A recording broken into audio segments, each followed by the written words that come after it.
All right, welcome to True Story Live. It's Sunday once again, ladies and gentlemen.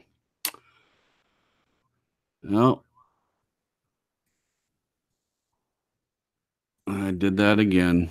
Did it this week, did it last week. All right, there it is. Okay. Sorry guys, I started the show with the channel open so that it was not muted. All right, we got that squared away. All right, here we are. It's the Sunday before Halloween, and we have the usual cast of suspects with us that are going to help us get this thing going tonight. First of all, we'll say hello to Glenn from Australia. Glenn, how are you tonight? I'm very well, thank you, Jason. Good. Good, fantastic, fantastic. We also have Jen that she was with us. We were talking before the show, and then she popped off, and here she is back again. So let's Hello. test it out. How are you doing? Doing great. Good. Okay. And then last but certainly not least, we have Matthias with us again. Matthias, how are you? I'm well. It's always a pleasure to be on here with you guys. Thank you. And I just really got to tell you how much I appreciate you and appreciate all your help with getting us on YouTube and helping me with the working the kinks out and all that stuff. And also have always appreciated your channel. So I want to just go ahead and get some of that going right here at the beginning. So um, if anyone wants to hear people really dive into the word and talk about it and hear discussions about it, if anyone wants to hear sermons from a local church and be part of a church body online, if you want to hear discussions about various topics, a lot of times one-on-one, and then sometimes there's a panel involved, but it's usually really, really focused on godly stuff. Please tune in to Talking Doctrine. Now, I know a lot of the people that are here now know very well what Talking Doctrine does and who Matthias is. But for playback purposes, please check out Talking Doctrine's channel. And then the only other person that comes and listens to our show that has a channel, he's not in here yet, but he was here past couple of weeks, is Sin City Preacher. That's another channel. Check out. There are lots of videos on there if you want to hear, Bible studies and typical Bible topics and how to live a Christian life, etc. All those things you can find over there as well. So we welcome you guys to the show, and glad that you're here. And I'll just say a quick hello to the chat room. I hope everyone is doing well. And one thing I want to say, I don't want to single one person out, but Glenn is from Australia. We also have Becky K in Australia, and that's actually what her tag name says. And she was here. It's funny because I set the program up yesterday, and a little comment from Becky K in Australia popped up. She said she was looking very forward to the show, and then she put another message on there. I'm paraphrasing, but it says, "Oh, tomorrow at 9, tomorrow at 9." So hers was actually the first post. I looked on there today, and it wasn't there, unfortunately. But she was the first one in the chat room yesterday. So when I posted the thing, so hello to Becky from Australia. Thank you for being on the show. We also have Flat Out Grace, which is our friend Linda, who has a page on Facebook that I've met so many good people from that page. So if you're on Facebook, check out Flat Out Grace. I am involved over there as well as a moderator, and it is a great page if you want to fellowship with other believers. And there are several topics. Just go over there and read the pinned post, and if you agree with everything being presented, just answer a couple questions, and you can be part of a growing family that it's been a pleasure of mine to be a part of. So Linda is also a big supporter of the show. She was on with us when we were on Blog Talk, and she moved over with us over to YouTube. So Linda from Flat Out Grace, I'm so glad you're here. Thank you for supporting the show. And so go and check that Facebook page out. So I think we've got all the preliminary stuff taken care of, and we're going to just wait a little bit. We'll chit chat a little bit until more people have a chance to come over. This has been a couple of weeks since we were doing the simulcast when we were over at Blog Talk, and Matthias was nice enough to use his channel and do simulcast. So a lot of people started hearing about us through that. And then when we started our own channel, then a lot of you guys came over to us, to our channel from the Talking Doctrine. So we're very grateful to have a lot of the same people come back week after week. So we're thrilled about that. All right. So the chit chat. Anyone have any exciting things to share about your week, how things went for you while we just give people some time to come over?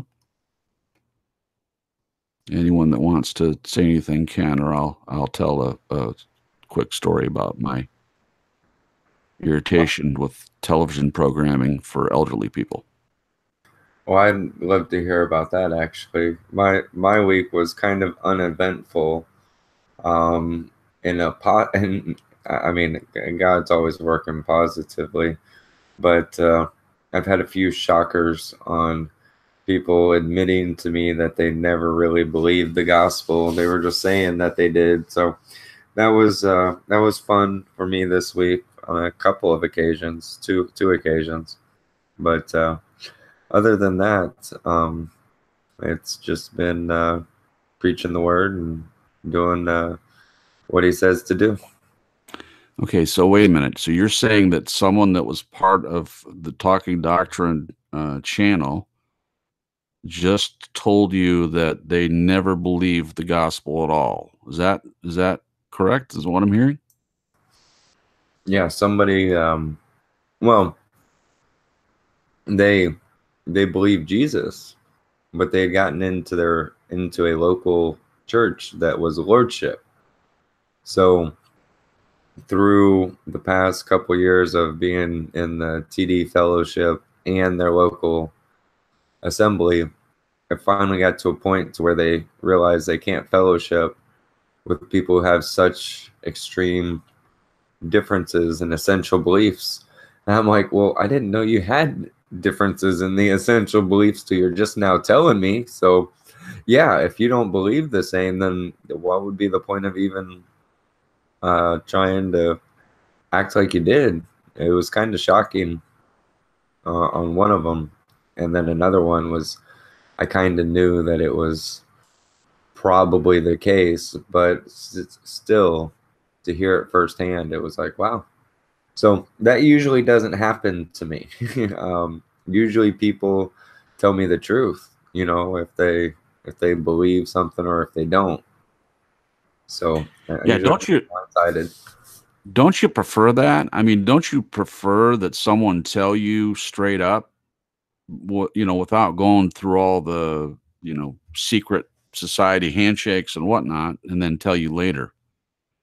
If someone says up front, "Hey, Matthias, I don't like your channel and I don't agree with your take on the gospel, etc.," and they tell you that up front, rather than act like everything's fine and then let some time go by and then come back and shock you by telling you what they really think after, months and months and months of fellowship, etc. Right. Well, yeah, of course. It would be like saying, don't you like people telling you the truth? Like I do. I just it's weird to have somebody lie for so long. It's like, if you didn't believe, why would I'd still be your friend. I wouldn't push you away or thing like that. I would consider you not brethren, but I wouldn't be rude or hostile. And I know over 2 years they've seen me talk to people who have different agreement in essentials, and I've never mean to them. So it's like, why would you lie? It doesn't make sense. So, like I said, it happens very few and far between, because most people, when they confess something, they truly do believe what they're saying. But occasionally you'll come across people who just talk to get along, to get on to get along, and then have to give you a whammy later on. Yeah, it's almost like there's something in it for them to do it that way. I mean, it seems disingenuous to me to start out with that in the first place. But that seems to be a running theme with people that either aren't listening, or they're not paying attention, because in one case you had someone that well, it may be the same person you're talking about, that didn't know that you that you had these views, some of the views. And so for them to be part and listen to hours and hours and hours of broadcast, and to talk in the chat room, et cetera, and then to say later, oh, I didn't realize that you felt this way. One of the things I can tell you, Matthias, from my perspective, and maybe everyone else in the chat room that knows you, whether people disagree or agree with you, people know where you stand on these issues. So someone can't really say, well, I didn't know that you believe this later, and that's why I'm leaving. So is it that they're not listening? That was kind of where I was like, is it my fault that I haven't presented it? But I get so many people who clearly tell me thank you for presenting it clearly, that I think it has to do with the certain people really just not listening to what's going on, just talking a lot but not really listening. Yeah, we're actually going to do a show about this, about listening. It seems to be more and more important, and I mean just the topic in general.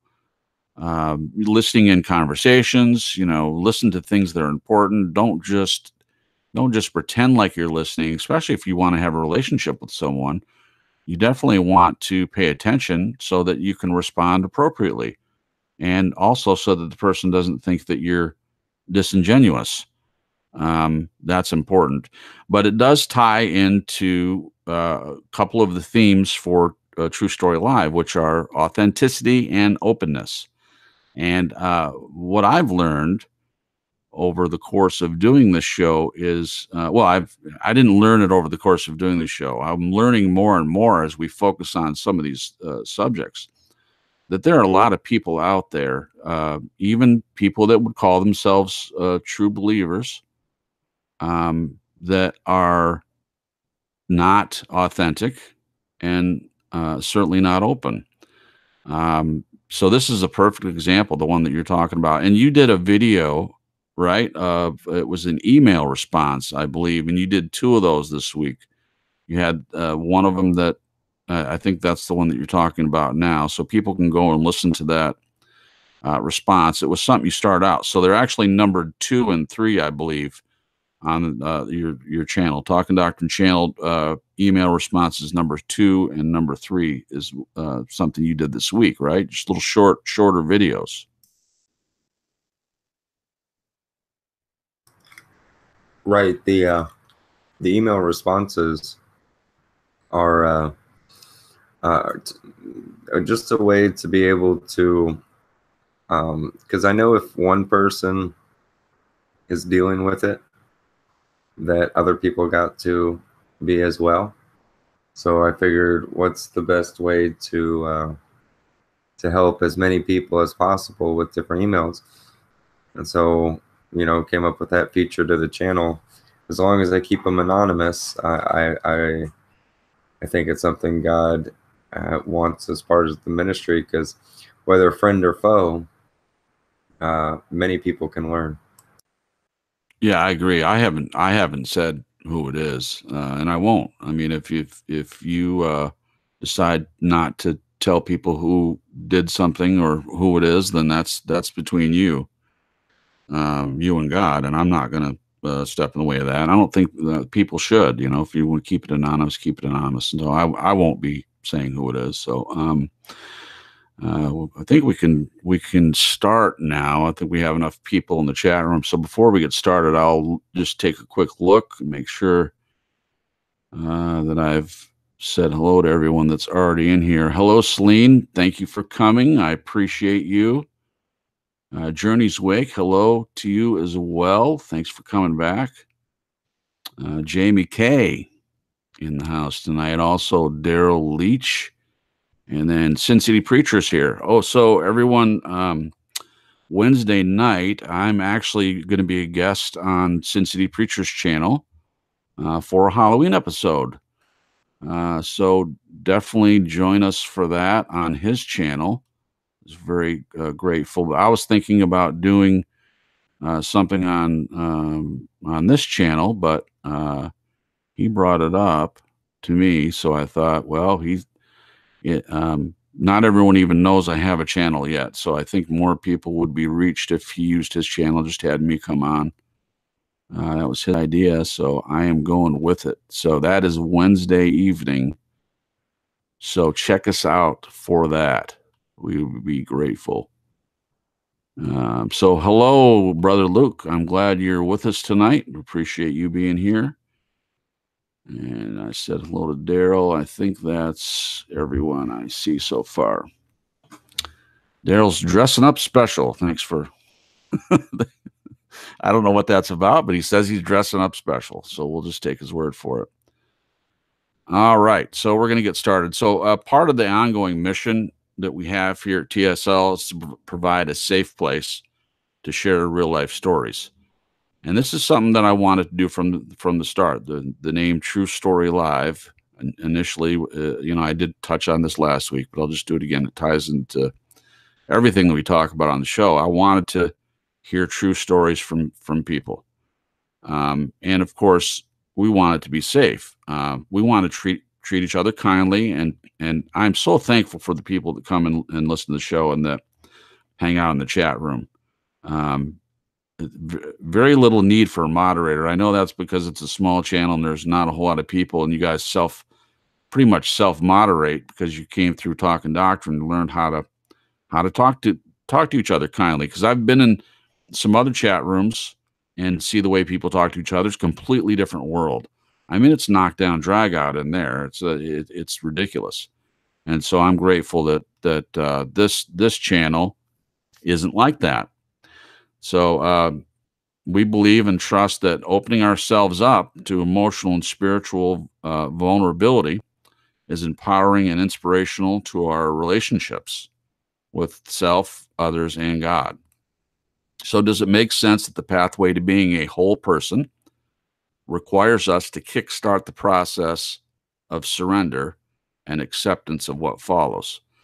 Now, Steve hasn't joined us yet, but if Steve was here, he would say, pull yourself up by your own bootstraps. Something I kind of rib him about because he said it once and I'd never let it go.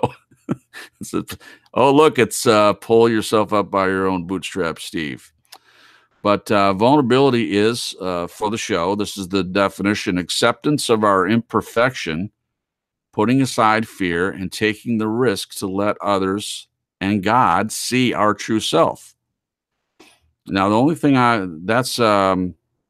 would say about that is that God already sees us. So we mean pretty much let others see us, but God would enjoy seeing us reach our full potential. That would be delightful to him, I'm sure. Another quote from Brené Brown. Brené Brown says, vulnerability is about showing up and being seen. It's tough to do that when we're terrified about what people might see or think. Is allowing ourselves to be seen the ultimate expression of loving oneself in this life.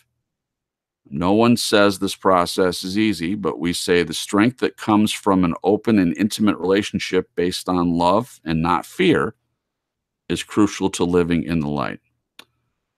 So how does this all work? We trust that our stories will assist you and find your own relevant questions. But we do have 3 questions.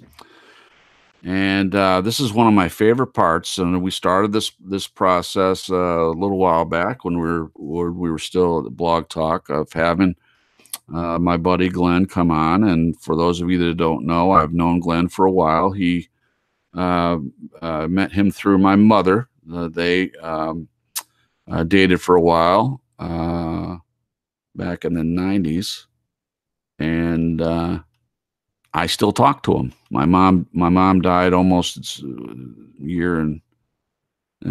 almost a year and 8 months ago, and we were both very close to her, obviously, and we started talking again when that happened, and got to know each other even more, even though that he lives far away in Australia, and he listened to the show that we're doing and became very involved with it. And so as a non-believer on the panel, the only non-believer that I'm aware of, he asks questions from his perspective, and we as believers and everyone in the chat room, you don't have to be a believer to answer the question. This is one of the points that I would like to get across, is that we are being inclusive. We're welcoming all comers to the show because we want to have a dialogue. We want to have an open dialogue. We want it to be safe, and we want to be able to discuss things. It doesn't have a Christian stamp on it.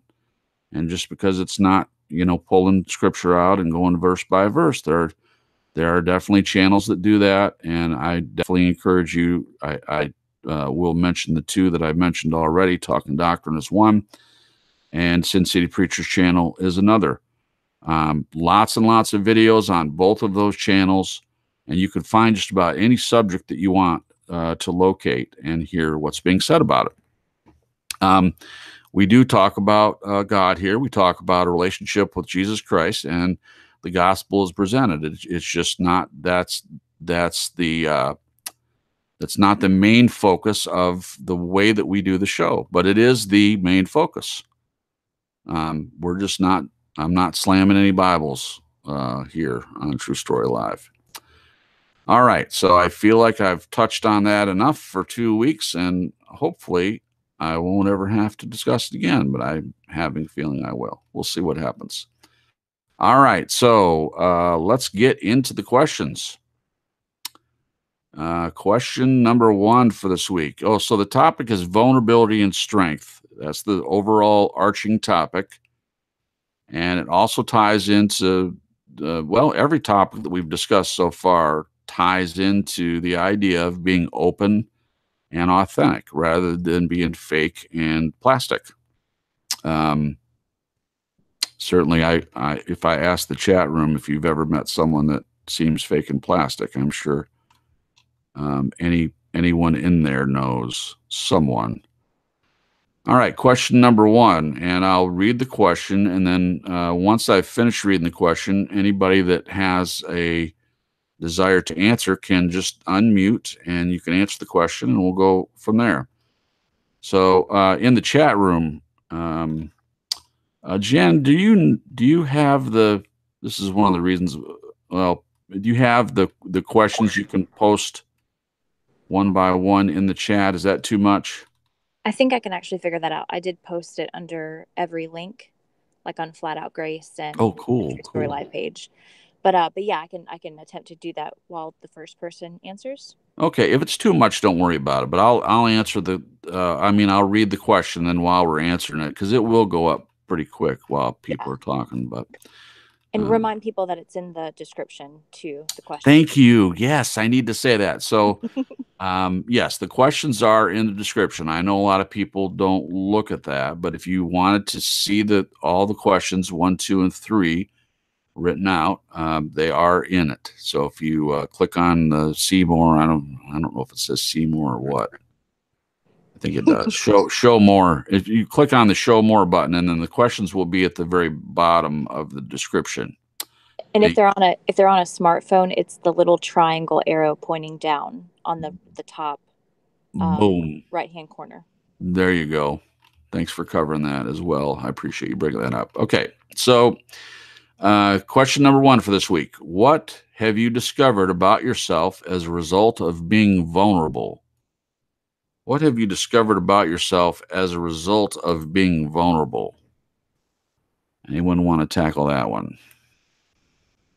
If no one does, that I was in need of a savior.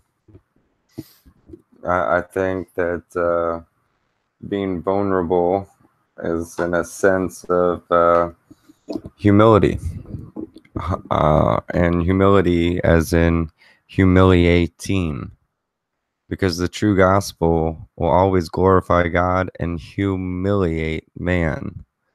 And so if you're not vulnerable enough to be humiliated, you're never going to come to the truth of the real gospel. You'll be too prideful.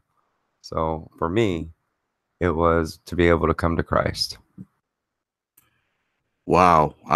Bravo. I love your answer. We could do a whole show on that about being too prideful and avoiding exactly what you're saying. I mean, that is a deep topic. Why people would allow themselves to be so prideful that they miss the benefits of being vulnerable and being humble and have humility before God. But I loved what you said.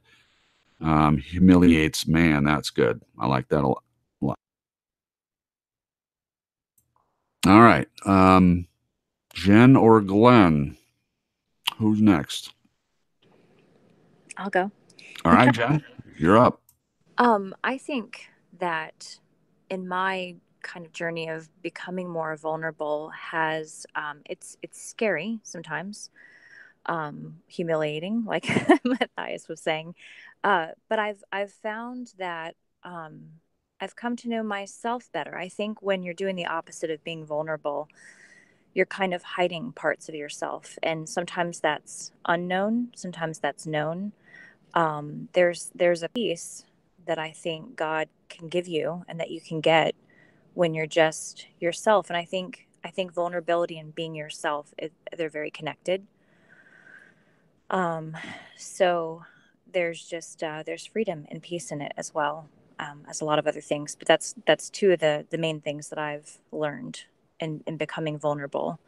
Um, and in the sense of the freedom, I've found that when people see you being vulnerable, I've pictured it in a way, and not to be dramatic or anything, but it's very contagious. I've experienced this on both sides of the coin, where I'll meet someone that's vulnerable and they're very comfortable in who they are, and their ups and downs in life and the things that they're dealing with, things that they're going through. It really perpetuates vulnerability. It really perpetuates truth. It perpetuates being real and authentic. And so yeah, that's what I was going to share. Okay, I'm going to do a follow up just based on what you said. You're saying that being vulnerable perpetuates all this other things, being open, being authentic, etc. Yeah. Yeah.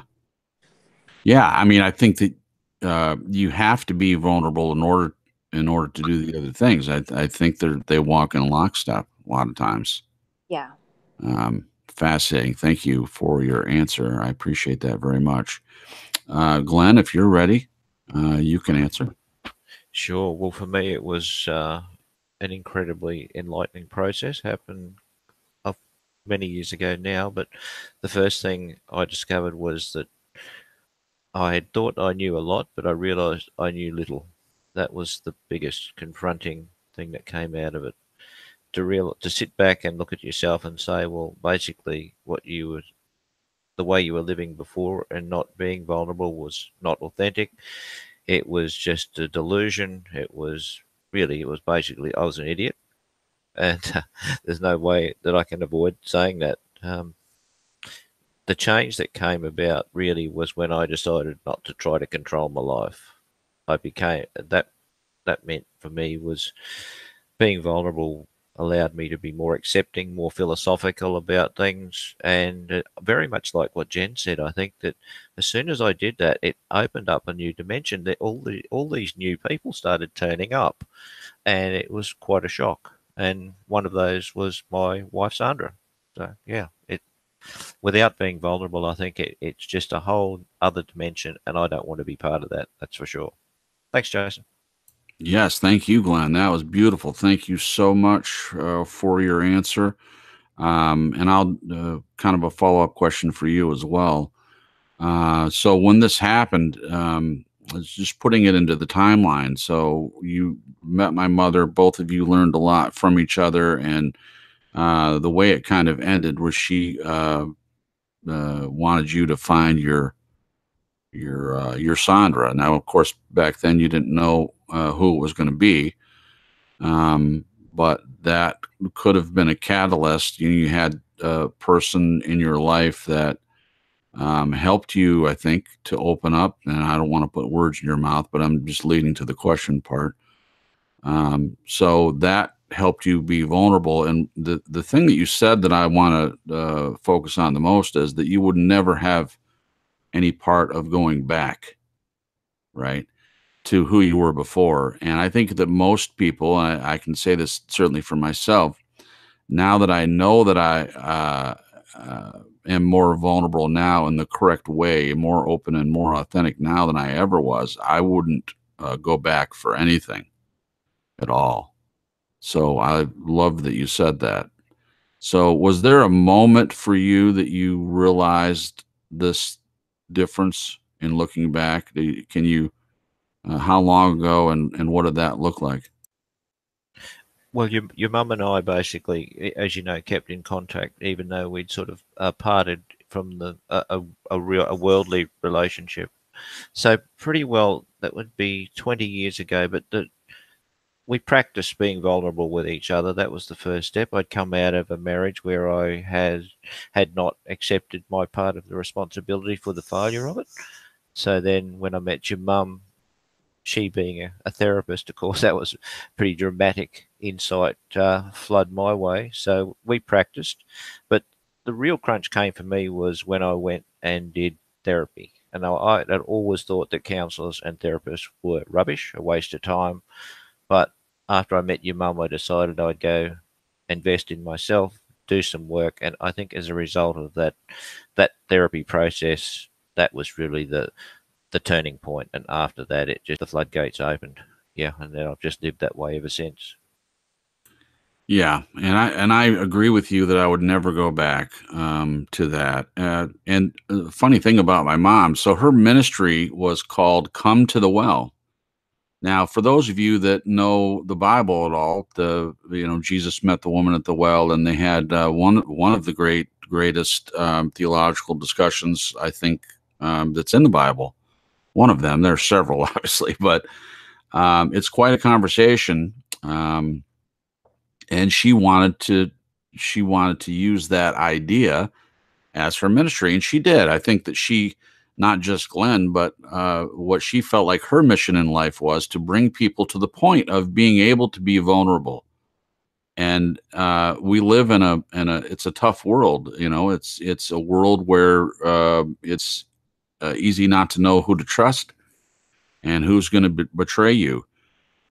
So essentially what a lot of people do is they put defenses up and walls up, and they hide themselves inside behind the barricades, and they're not easy to get to know.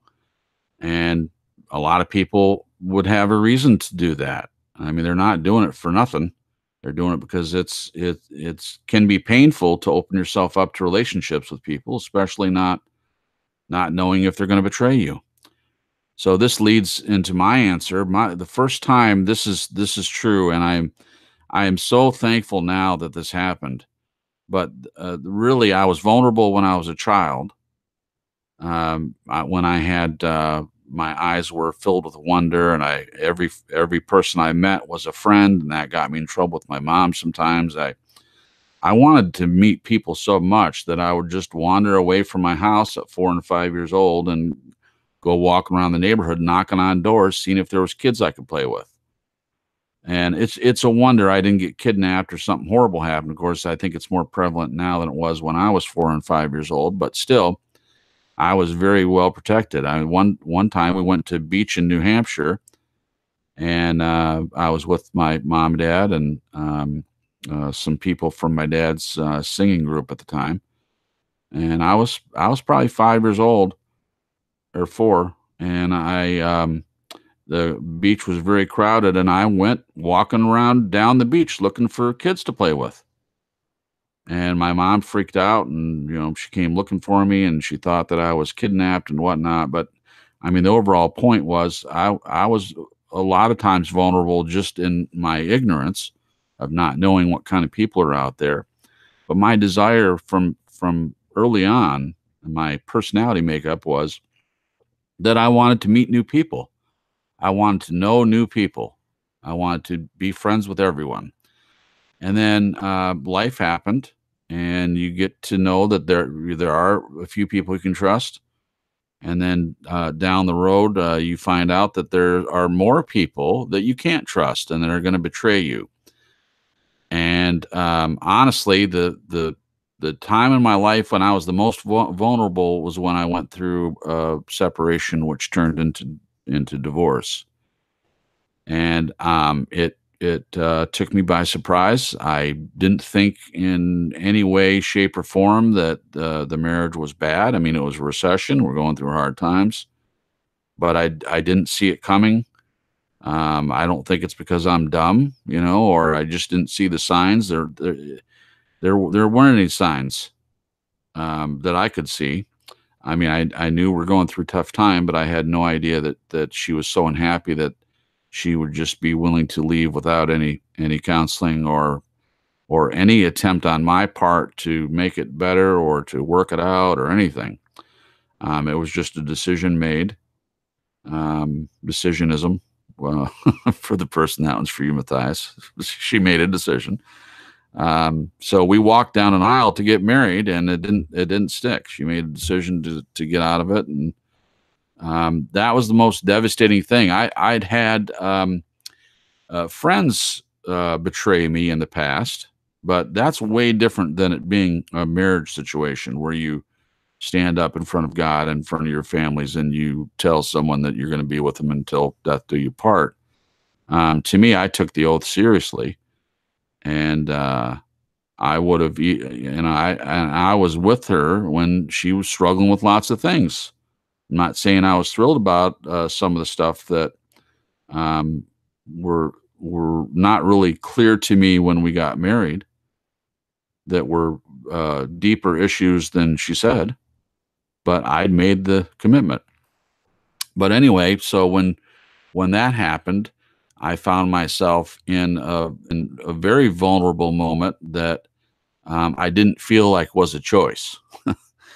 And it also showed me what my faith was in, and my overall faith was in God, but I didn't really look at Him the way that I do now. I didn't really see my dire need of a Savior until that experience, and then through that experience, I had nowhere to look but up, and I could go on and on about the way that the situation came through, was that having to move out of my place, and I wasn't talking to my family as much because they didn't like her, didn't get along with her, and then so she decides to leave, and then I have to, go hat in hand to my family, and it was just really, really bad. And the overall point is I felt vulnerable enough, even in my own pride, thank God, to turn to Him, and He was there for me in a way that I've never felt before. And honestly, it's not that He wasn't always there; it's that I was never in a situation where I felt I needed Him as much as I did in that vulnerable moment. So it's my very long-winded answer to question one. The time that I was the most, what I discovered about myself was through that process, where I was strong and where I was weak. What things I believed in that had no power whatsoever. One of those things was in my own strength and my own ability, which ties in kind of to what Glenn was discussing. And for me, it's putting my faith and trust in someone that I know is bigger than me. And for me, that's God. Now, for other people, it can be something different, but that's what it is for me. And that relationship, since that time, has opened me up in a way that I've been way more vulnerable, but in a positive way, in realizing that I'm not going to avoid relationships because people fail and they betray you. I mean, that was my answer at first when I first was going through the divorce. I cut off everything. I mean, I didn't want to be hurt anymore. I didn't. I was so devastated. It was a pit. It certainly was a pit. And fortunately, God was in the pit with me, and He helped me get out of it. He did all the work. He did all the heavy lifting. I was unable to do anything except just turn to Him. And I'm so glad and so grateful to Him for that, because if I had been in that situation and turned to Him and He wasn't there, then it may have had the opposite reaction in my belief system, what I put my faith in. But because He was there, then it made my faith stronger in the correct thing. I no longer believe that I have the strength or power to do anything. I know now that I don't know everything, much like what Glenn was referring to. And my focus is on completely different things. All right, that's my answer to that. Sorry it's so long-winded. Okay, now we're going to move on. I think everybody answered, Glenn, Jen, and no one else. Steve's not with us tonight yet. Now, if you, just for those of you in the chat room, if you care to answer any of these questions, just make sure that one of us sees you, that you want me to read your response on air, and I'll be more than happy to do so. Also, anyone that wants to come on the show and be part of the panel as a guest for tonight or any night, you're always welcome. So, especially if we know you and you've been around us before, more than happy to have you come on. So just let me know, and we'll make sure and get the link to you. Okay. All right. So loved question number 1. So question number 2. Just one second. There it is. Okay. Question number 2. Are intimate and authentic relationships possible without both parties being open and vulnerable? Love this one. Are intimate and authentic relationships possible without both parties being open and vulnerable? All right. First one to unmute can answer it, and then we'll get going. Jen. Hey. You're up. Got her up. Jen's up. I would say yes, but it's very limited. And it's interesting because the way Glenn worded this, it does make me think of the relationship with God, as well as, a spouse relationship or relationships with people. The relationship can only go but so far. I think vulnerability is a huge catalyst to things going deeper. Like with your relationship with God, I think God and His Word and who He is, He's very just there. He is. He's open. He's vulnerable with who He is, and so the ball is kind of in our court. We can limit ourselves in our relationship with God by how much we're vulnerable in return, and how much we open up to Him, and how much we open up our heart to Him. But it's the same with people. It's the same like within marriage. You could have one person that's very closed off, and the other person is very open and vulnerable and authentic. But it takes two. It's got to go both ways. There's growth can happen, connection can happen, but it's just limited. Does it make sense? Yeah, totally makes sense. You're right on top of it. Sweet. Okay, that's my answer. Okay, thank you, Jen. In fact, Becky K in Australia, just after me saying this, she did post her answer to the question, so I'll include that first, just so you know, guys in the chat room, if you get my attention so that I can see the answer, then I'll definitely read it on air if you would like. So Becky K says, no, I don't believe a relationship is authentic if both parties are not being open. So thanks for sharing that, Becky. I would I would tend to agree with you. But before I go, does anyone else want to answer the question first?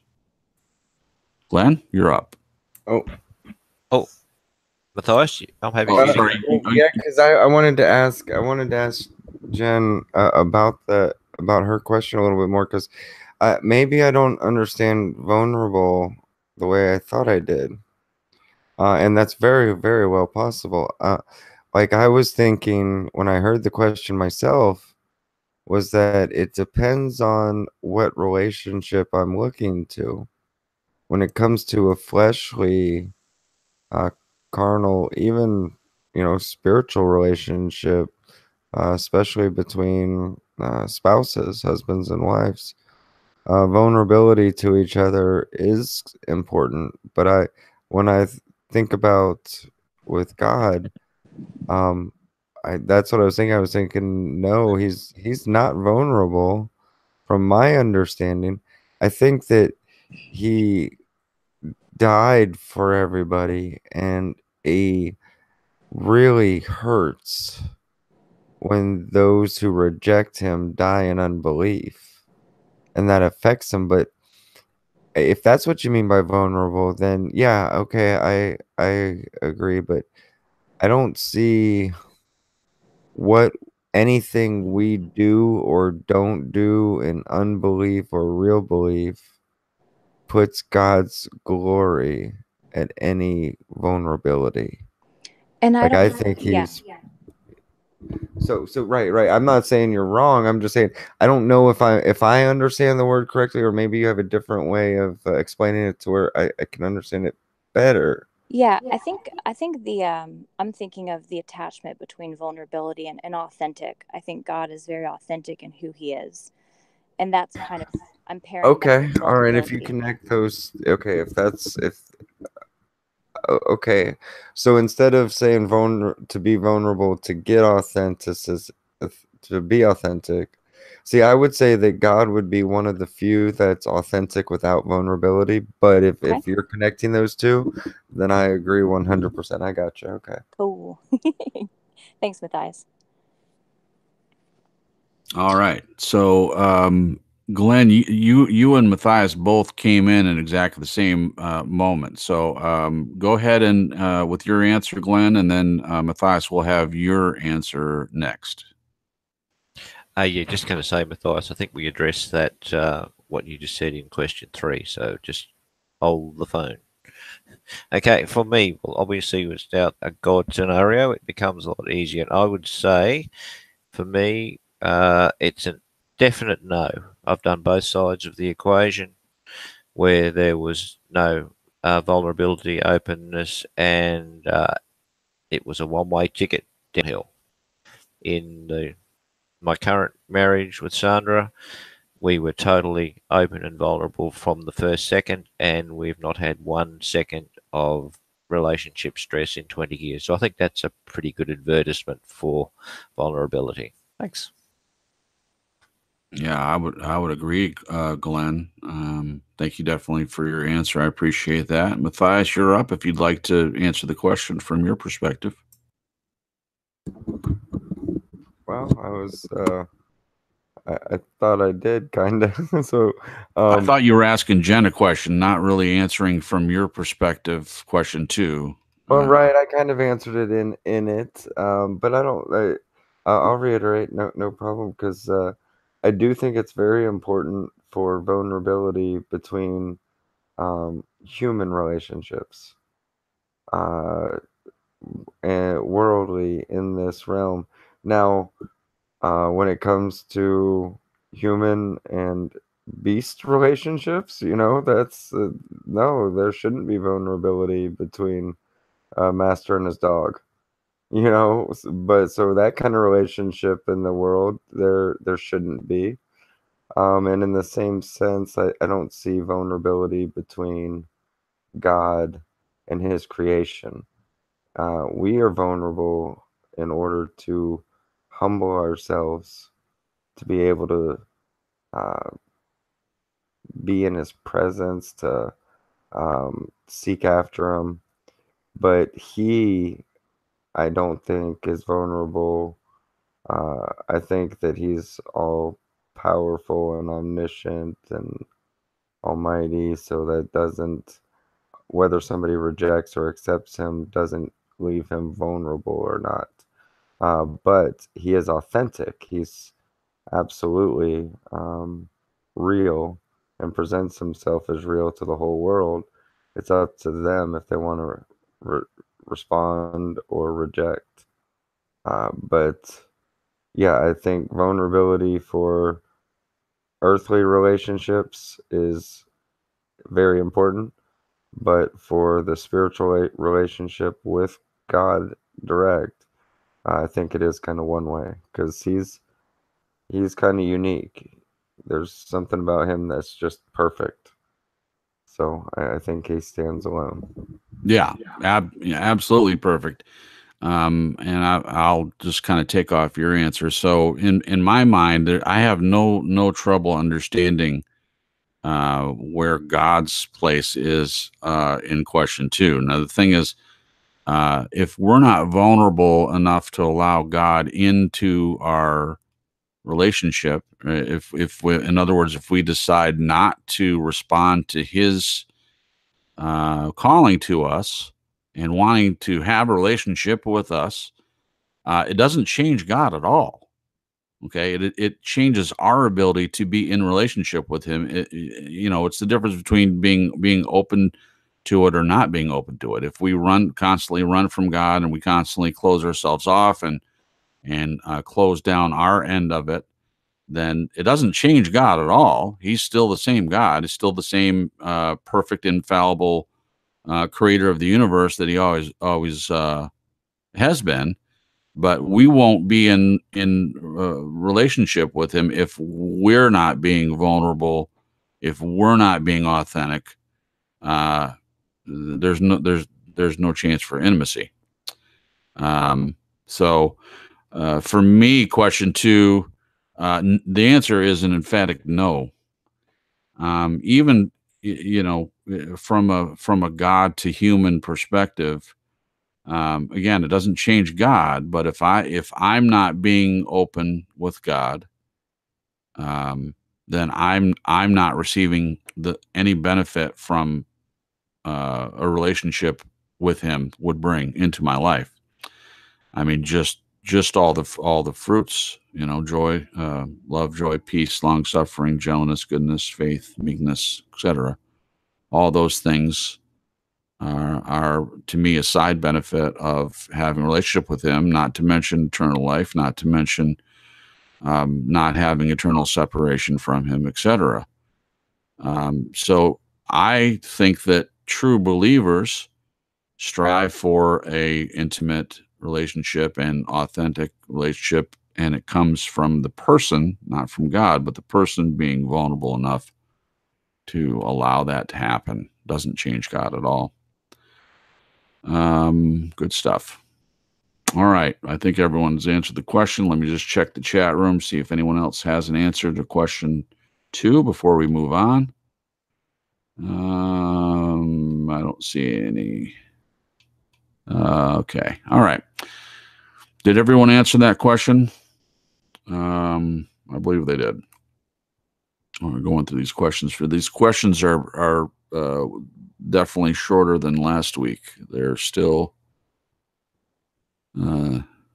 deep questions, but they're not as long. All right. So question number 3, does personal vulnerability lead to an enhanced and more loving relationship with God? Does personal vulnerability lead to an enhanced and more loving relationship with God? So Matthias, there's your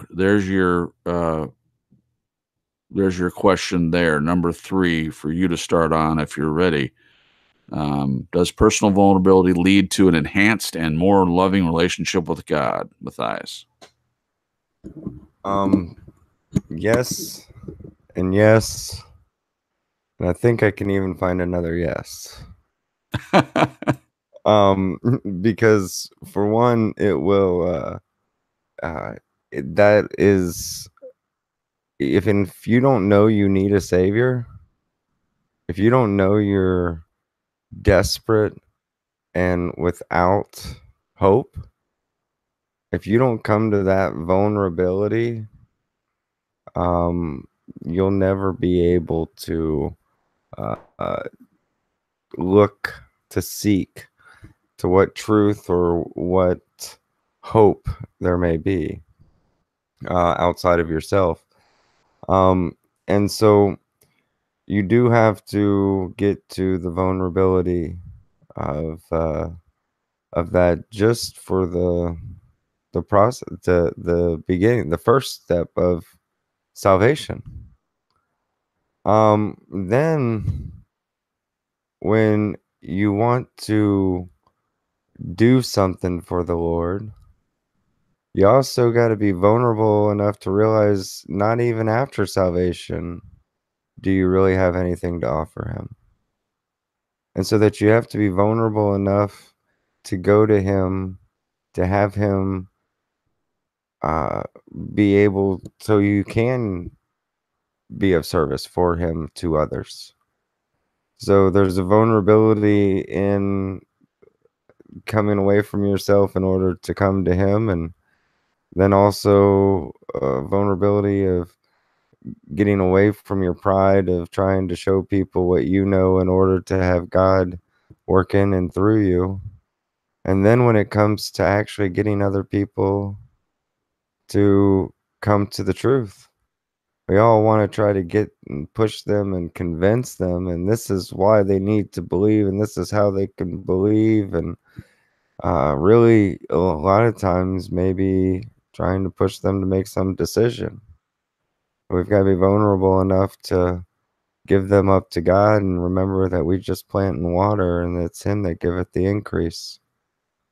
So for us coming to God, yes. For us being of service, yes. And for us being able to help others be pulled out of the fire, yes. Being vulnerable will help a relationship with God in many ways. Beautiful. Thank you, Matthias. I really appreciate that. For me, yes, and yes. I don't know anything else anymore. I was a prideful person, especially in the area, and I've said this before, but the same listeners aren't here all the time. I was a prideful Christian, prideful to the point where now I knew I was a sinner saved by grace. I did understand that concept, but I really felt like a fairly decent person overall. I mean, I just internally, I felt pretty strong. I felt like my Bible knowledge was up to par. And I certainly, when I would talk to other people, it was far superior to what they knew about the Bible, etc. And this is the way that I looked at it. And I went to church growing up, and more than just on the Sunday service. And I went to a private Christian school where they read from the Bible all the time. It was in the curriculum, for crying out loud. It was enmeshed in everything. So growing up, becoming an adult, 17, 18 years old, when all this stuff fell apart for the ministry, the Jim Baker ministry and stuff, and seeing that yes, people can, no matter what it looks like on the outside, they can be wolves on the inside. That was my first example of that that I saw openly, and then after that, they just kind of came out of the woodworks. And my response to that was, well, I'm not going to be a part of that anymore, and I walked away from it. But it didn't change my pride. It didn't change the way that I looked at myself back then. For me, it took a real time of trial and struggle for the pride to be broken for me, and realize how much I needed God for the first time in my life. And that changed everything for me. So does personal vulnerability lead to an enhanced and more loving relationship with God? Absolutely. Emphatically, yes, it does. It did for me. So I don't have any other answer, because that's my story. I mean, that literally is where a real change started to happen in my life. And it's been 10 years ago now, but it's still happening because of what I went through back then, and him showing me what things really are like, rather than what they were in my own understanding. It has changed everything, and continues to change everything. I don't know how to live any other way anymore. I can't go back to not seeing things once they're seen. You can't ever put the toothpaste back in the tube. Not that I want to, but you just can't ever go back. Once you see it, once you see the way God works for real, and you see your role in it. Yeah, Matthias, I had to come, off of your answer a little bit. I had to come to the point where I realized that I'm not doing anything for God. He's done everything for me. I grew up in a little bit lordship, a little bit decisionism, walking down the aisle, et cetera, et cetera. I had half Baptist, half Assemblies of God. Half Baptist, half Assemblies of God. Plus, my dad being a gospel singer that traveled around the country, I've been in just about every type of denomination of church that you can imagine, and some of them absolutely stark raving mad crazy. So there's a lot of variation there in the quote unquote brick and mortar organized. What's the, Matthias, help me out with this one. What's the tax 501c? Is that right? What is the 501c3? Did I get it? I was close. You were close. Okay. 501. Oh, okay. Yeah. So, and that's a whole nother topic. Does a church have to not have that in order to preach things like they really are, or not? We'll have to talk about that some other time. All right. So my answer is yes, yes, and yes. Who would like to go next? Jen? Hey. Hey, if you're ready. Yeah, I'm ready. I would definitely say yes. And I'll just share this. And this is kind of embarrassing, so my heart's in my throat, but I'm being vulnerable. But after I got saved, I kind of treated my relationship with God in a way, the same kind of way I did with earthly relationships, where even in my journaling, I used to journal quite a bit more than I do now, but even in my journaling, I sort of put up this facade, just prayers that I thought God would want me to pray. I would journal the way I thought God wanted me to journal. It was just this, it very much mirrored my relationships with people in my life, where I was acting in ways that I thought would get me love, acting in ways that I thought that would get people to like me. And, through counseling with a Christian counselor, I realized that, and honestly, this was a huge shock to me. And I think it was because it came so naturally to me for some reason. Just it was taught through social interaction, just the whole acting game, even in the Christian walk, the beginning of my Christian walk. But to really gather and fathom the fact that God sees through all that. He sees through the falsity and the front, and that I really could be real with him even in all my mess and my sin, and just be vulnerable. And through counseling and realizing what I was doing, because I didn't even really realize I was doing it. It was huge. It was huge for my relationship with God to grow, and just not rest in my sin, because you don't want to do that, but just rest in the fact that I'm imperfect and that I need him in my life in this much bigger way than I was letting him.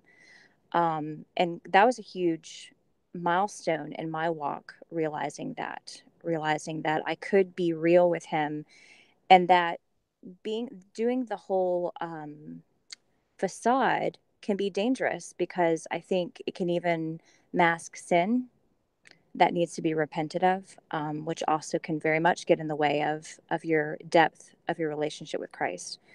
So yes, I think authenticity and vulnerability are huge when it comes to enhancing our relationship with God and with Christ.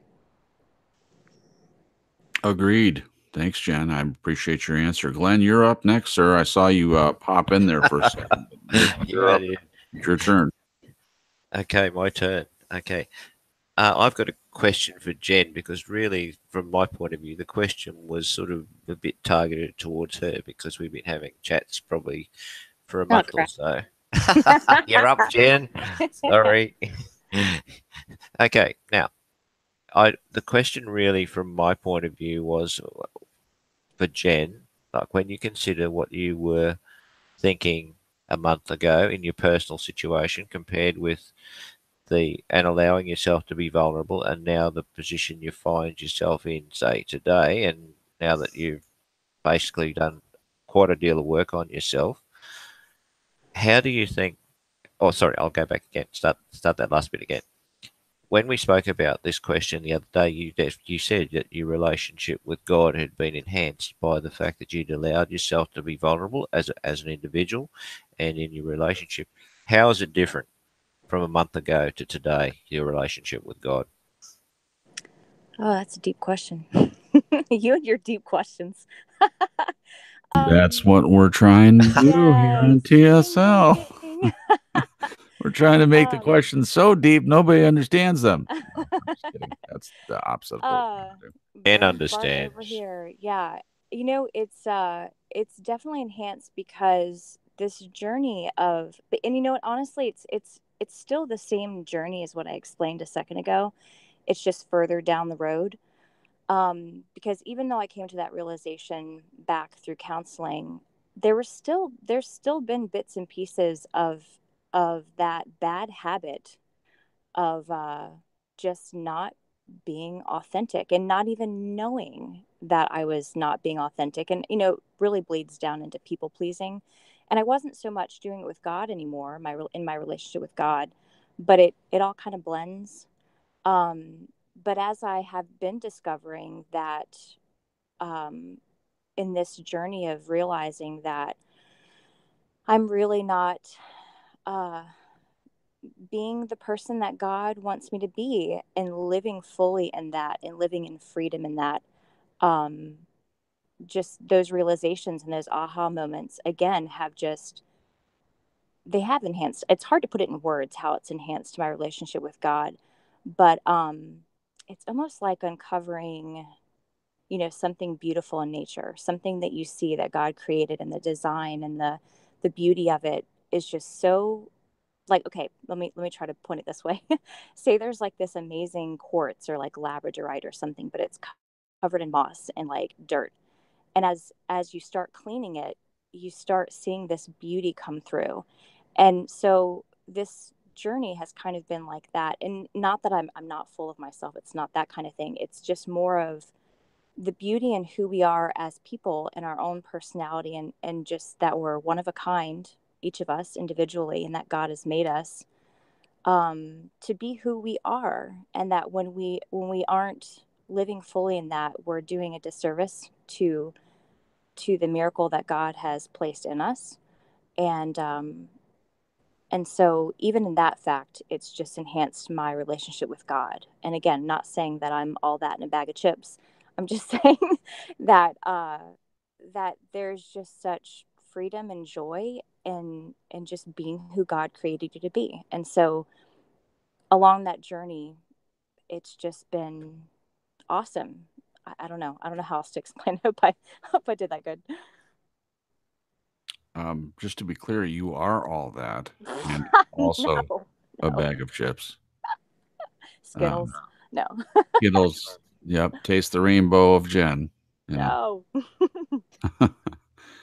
I can tell you from my perspective, this isn't all about Jen, but I can tell you, you're still the same person you were before you had the realization, but your focus becomes different, and I think it's more focused on God rather than less, even in the context of doing and saying some things that are just basic human what's the word well, for lack of a better word, it's in our nature to have conflict with each other, literally in our nature, and there's always enough stuff, especially in a marriage, to come along to try to mess things up.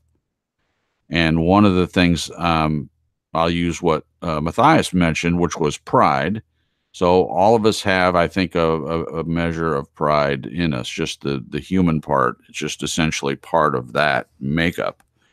And for those of us that are that follow God, then we try to put on His nature rather than our sinful nature or slash human nature. So in any relationship, um, it's very easy in the conflict to be prideful and say, well, this isn't my fault. It's the other person. You blame the other person and stuff.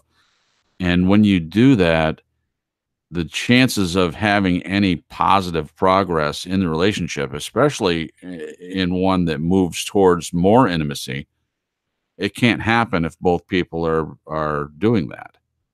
So I'm only seeing it from one end, Jen, but I feel like in the process that you've gone through, you have purposefully opened yourself up and allowed yourself to be vulnerable to the point where God didn't leave you flapping around in the wind. He was there with you. He stepped into the breach with you. You were not alone for a second. That's Yeah. my opinion. And you explained it perfectly. Oh, good.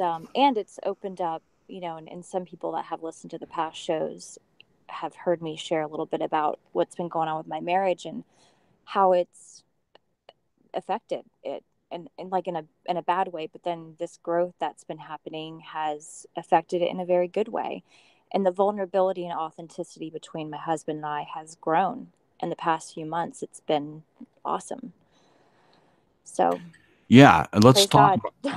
talk about that because since we're on the subject, I think people would be delighted to hear a praise report in that situation. At least the ones that have heard you talk about it on a couple broadcasts. So mention, if you don't mind, Jen. I'm going to put you on the spot here, but if you don't mind mentioning just a little refresher course of the issue that was going on, what you realized, and now your husband's response as well, because we've just talked about your response, but I think that the way that you reacted to the situation gave him a place to be vulnerable as well. Here's the beauty of it, that if one person in the relationship decides to be authentic and open and vulnerable, it doesn't always make the other person do the same. Okay, it doesn't always do that, but you're not doing it to make the other person react. You hope they do. You hope they respond to you in that way, but you're not doing it so the other person responds. You're doing it because you feel it's the right thing to do. But anyway, if you don't mind addressing that real quick, because I think the audience would love to hear where you are now with that. Yeah. Okay. Well, quick backstory. I'll try to make it somewhat short. Um, we've been married 13 years, and I don't even know how many years now that it's been going on, but through us not having a safe place for many reasons to share and be authentic and vulnerable with each other because of the way we were reacting to each other, taking things personally, not really listening and hearing the other person out. It just created a really bad environment to where we both really closed off to each other, and that's dangerous, obviously, in a marriage. And I think even in that, you just even that can cause you to feel very much like a shell of yourself when you can't share stuff. And not that we weren't sharing anything, but really important stuff. Like me, I've been very closed off with him about my relationship with God, which is very painful for me because God is everything to me. He's a huge part of my life, and it's physically painful to have to repress that when you so want to share, everything that you're going through with God and learning from God and all the things God is teaching you, and just on and on and on. And so that, creates a wedge and pain. And so through this process of just learning to be vulnerable, learning to be yourself, learning to be authentic with your thoughts and your feelings, and just putting it out there. And that's kind of what I've been practicing, because it got to a point where it was almost like I forgot how. I was so used to the bad reactions to things that it was too scary for me to even continue to try. So I just shut off. And so in practicing with my friends here and just being vulnerable and not being so much afraid of the backlash or afraid of even trying to find out what I was afraid of. What am I so afraid of? What's going to happen if I'm honest and truthful in the moment with my thoughts or my feelings? What am I afraid is going to happen? And if that does happen, what's what you know what I mean? Like, God's got me. I'll be okay, and Glenn posed a really good question at one point. He said, okay, if you were honest with your husband and he left, you know what's worse, him leaving or you not being the person that you are, the person that God created you to be, and the feelings that you have and the thoughts and just everything and the journey that you're on, that can cause way more damage. And honestly, it was because the stuffing that I was doing of feelings and just everything, you can only do that but for so long as a person. You end up blowing your lid down the road because you can't suppress that, for a long time. And then that caused problems. So just in practicing being honest and truthful in the moment, sharing, being vulnerable, being authentic, it's been like watering a garden. That it's just, and like you said, Cripps, that's not always the response, but thank God, it's just shifted things in a really huge way in our marriage, to where Jason is seeing me be vulnerable, and I've even shared with him thoughts of like, hey, we need to have a safe place here to talk. We need to be ourselves with each other. We need to be open and honest. And so he's been opening up to me, and we've been having some amazing talks. The very kind of connection that I've been wanting to have with him for years has been happening, and I'm just blown away. So I'm going to try not to cry, but so that's in a nutshell.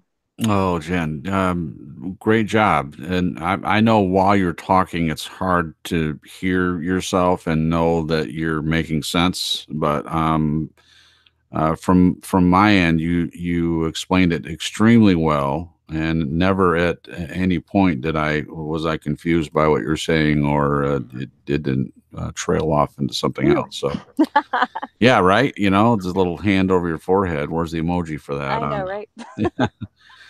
I want to read something someone mentioned in the chat room real quick. I don't want to just jump from your comment, Jen, but thank you for your response to that. I think it was very helpful to explain that so people can get a good idea of the progress on it. So someone in the chat, Aaron Benton, said, we should try to rekindle broken relationships just as God has rekindled a relationship with us through his son. Yeah. And this is something I do want to talk about. I could do a whole show about this, but my favorite topic of any story is reconciliation. And it's always been like this for me, even before I went through a relationship for which I wanted a reconciliation, and I did get one, but it wasn't with the person that I thought I wanted it with. My reconciliation happened with God. Not that we were enemies, but our relationship wasn't in the place that he wanted it to be, or I wanted it to be. But I didn't realize that until I went through it. So reconciliation in songs and movies, whatever. My favorite ones are the ones where, they show it first, two people at each other's throat, and, they start out good, but things have gone bad. And then, you go through this whole process in the story. And then at the end, in certain cases, that they're going to get back together. It's going to be a quote unquote Hollywood ending, but it's not a Hollywood ending if there's reconciliation. It's a God ending if it's reconciliation, because God, the whole story of the Bible, and this is very important to understand. A lot of people think that the Bible is just a rule book of do's and don'ts, but I say it's a love story about reconciliation. It's about God creating us, and we messed up bad. I mean, we just really screwed up bad. And it's about him laying out a plan of how to restore us to a right relationship with him in the end. That's the way I see it. So for that reason, and understanding it very, very much in the same vein that Aaron mentioned, I do appreciate your comment, Aaron. Yeah, reconciliation is one of the biggest topics, and we should try to rekindle broken relationships. God is the God of reconciliation, but sometimes it's not possible. But in every case that it can be rekindled, we certainly should attempt to do that. Especially if it's with God. Now, here's the good news: if you're trying to rekindle a relationship with God, guess what? He wants that. He very much wants that with everyone. He's already done the work. The work's already been done on the cross.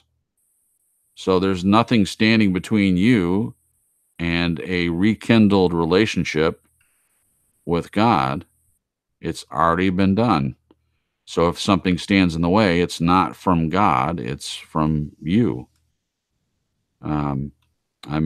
It's just beautiful. The idea from the beginning of time, he already had a plan in place to reconcile us to him. That's what's beautiful about the Bible, to me. And I just love stories that relate to that in any way. Those are the ones that will get me to cry. Those are the ones that will take me on an emotional roller coaster. The ones that end like that. The ones that end with the reconciliation part.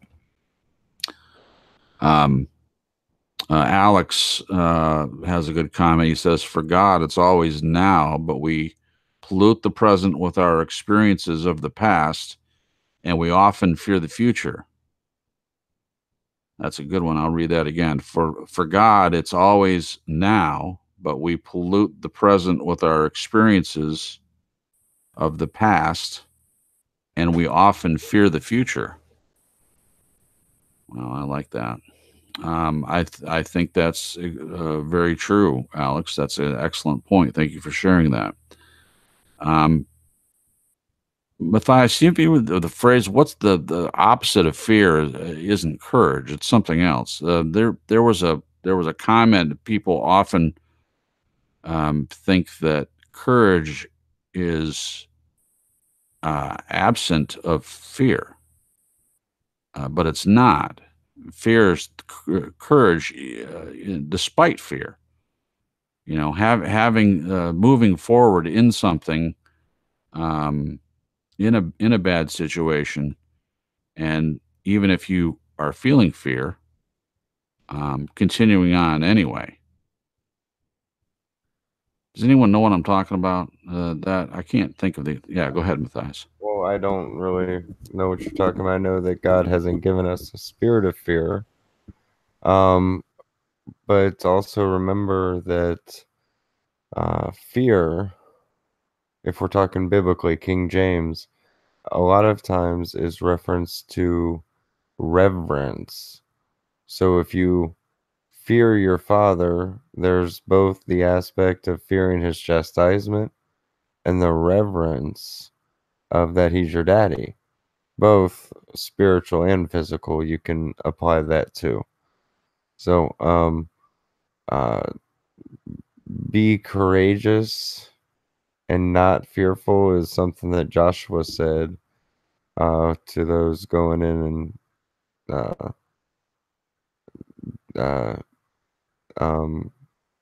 fighting the giants. And I think Moses said, "Be not afraid, for the Lord will fight your battles." So it's be not afraid, use courage. So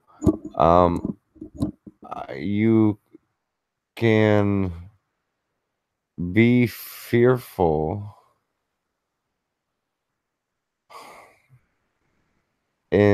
but fearful usually just means doubting. Because if you know that even if the worst happens, as in absent from the body, present with the Lord, how awesome is that? So fear is something I think you do in your flesh, not something you do in your spirit. Yeah. Go ahead. Matthias, would you say the opposite of fear is faith? That could be. That could be in a sense. The lack of faith is doubt. Lack of assurance is doubt. The opposite of faith, fear. I think that might fit with just going off of the cuff. I'd have to look at it against some scriptures. Yeah. But I just was wondering out loud. Yeah. I mean, well, answering that loud, I think that. Natalie agrees with you. She says faith is opposite of fear, doubt, and worry, is what Natalie's comment says. That's something I think we can really look at it. I haven't thought of it quite like that, it being the exact opposite. But if you put it in, okay, let's put it in relationship standards, not with God, but with humans. So if you're in a relationship and you fear that your husband is cheating on you, and you focus on that fear, and it gets you all wrapped up in it, because I can tell you from experience, if you have fear that isn't dealt with, that it can cause other problems. Rather than having faith that he's not cheating on you, the fear part is related to, definitely, to worry. At least fear and worrying are in the same category. But if you have faith, it's kind of absent of fear for the most part.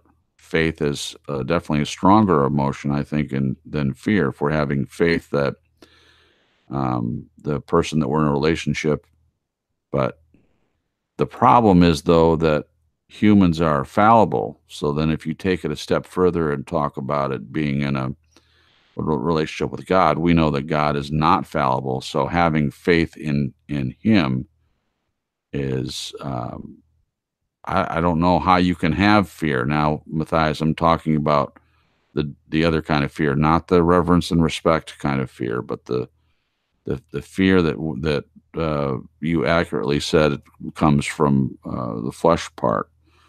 There's lots of different kinds. There's also a fear of burning your hand on the stove, or fear of drowning if you can't swim, fear of, if you're on a boat, of falling off and drowning. I mean, there's some fears that are healthy, things to avoid, so that you don't get hurt, so that's good stuff. Steve just came on. Steve, how you doing, buddy? I'm okay. All right. You been working? Yeah. Was just in the store there in the trailer getting the truck unloaded and truck's like minus 20, so my hands are like still thawing. Oh, okay. Yeah. Well, welcome to the show. We're glad you're here. We've already gone through the questions, and we're just having a conversation. So I realized that you didn't hear all of the whole conversation, but Yeah. just like last Definitely week, missed it all. you missed it all. That's okay. You can go back and listen to it. But for the sake of the question and answers thing, I can give you a brief synopsis on what we're talking about, and I can ask you if you have the time. I'll ask these questions, and it can be the Steve show for the next 20 minutes. Okay. It's all about I got Steve. no, No, I'm just kidding. but I know. I do have the time though. Oh, good, fantastic.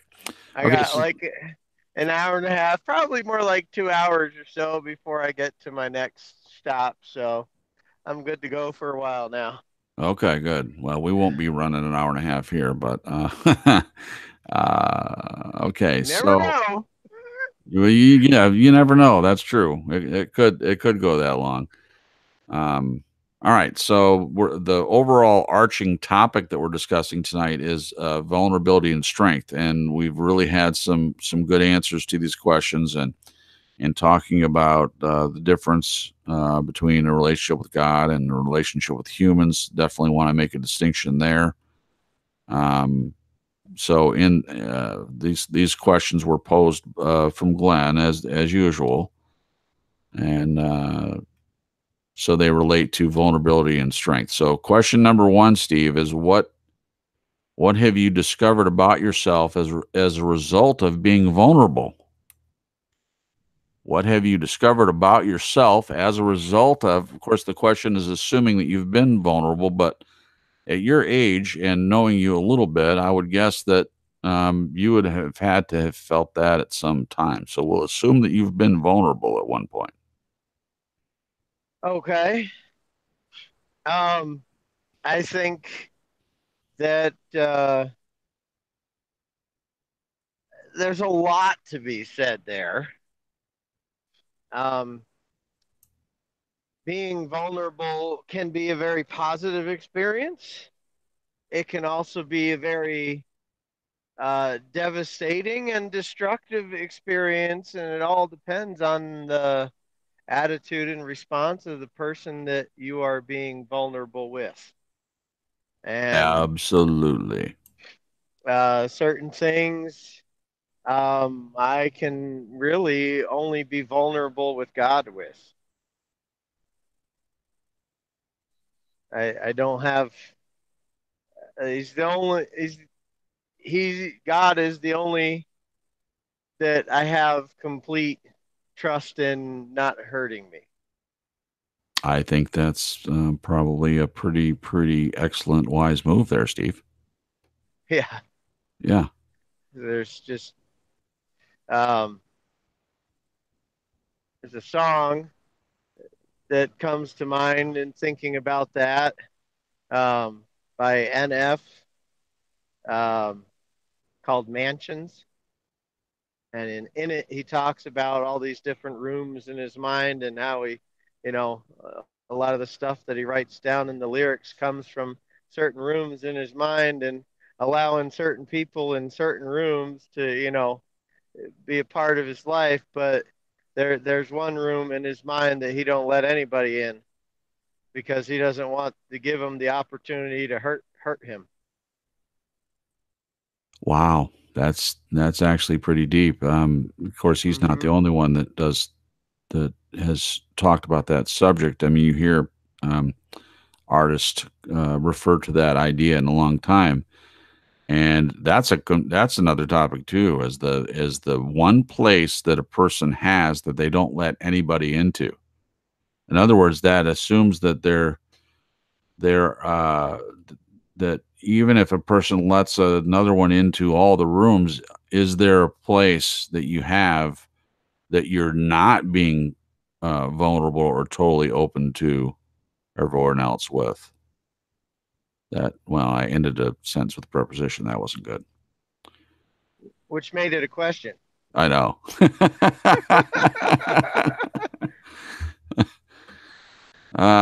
Steve, Yeah.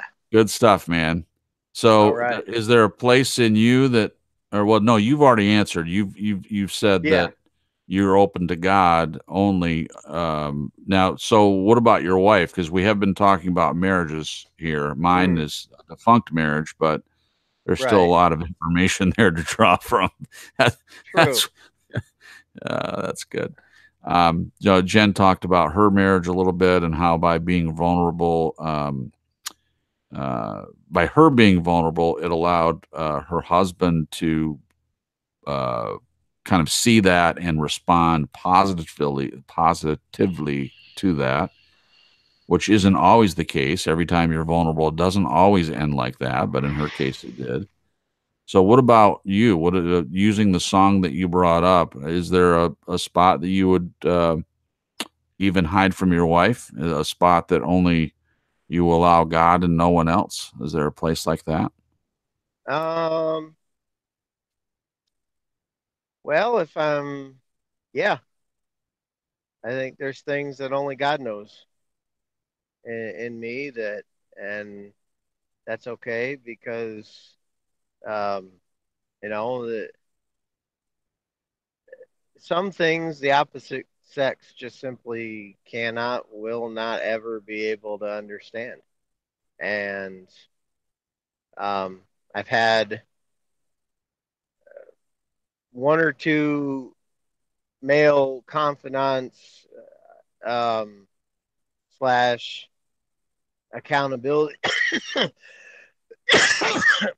accountability partners in the past where I've been able to open up that door a bit.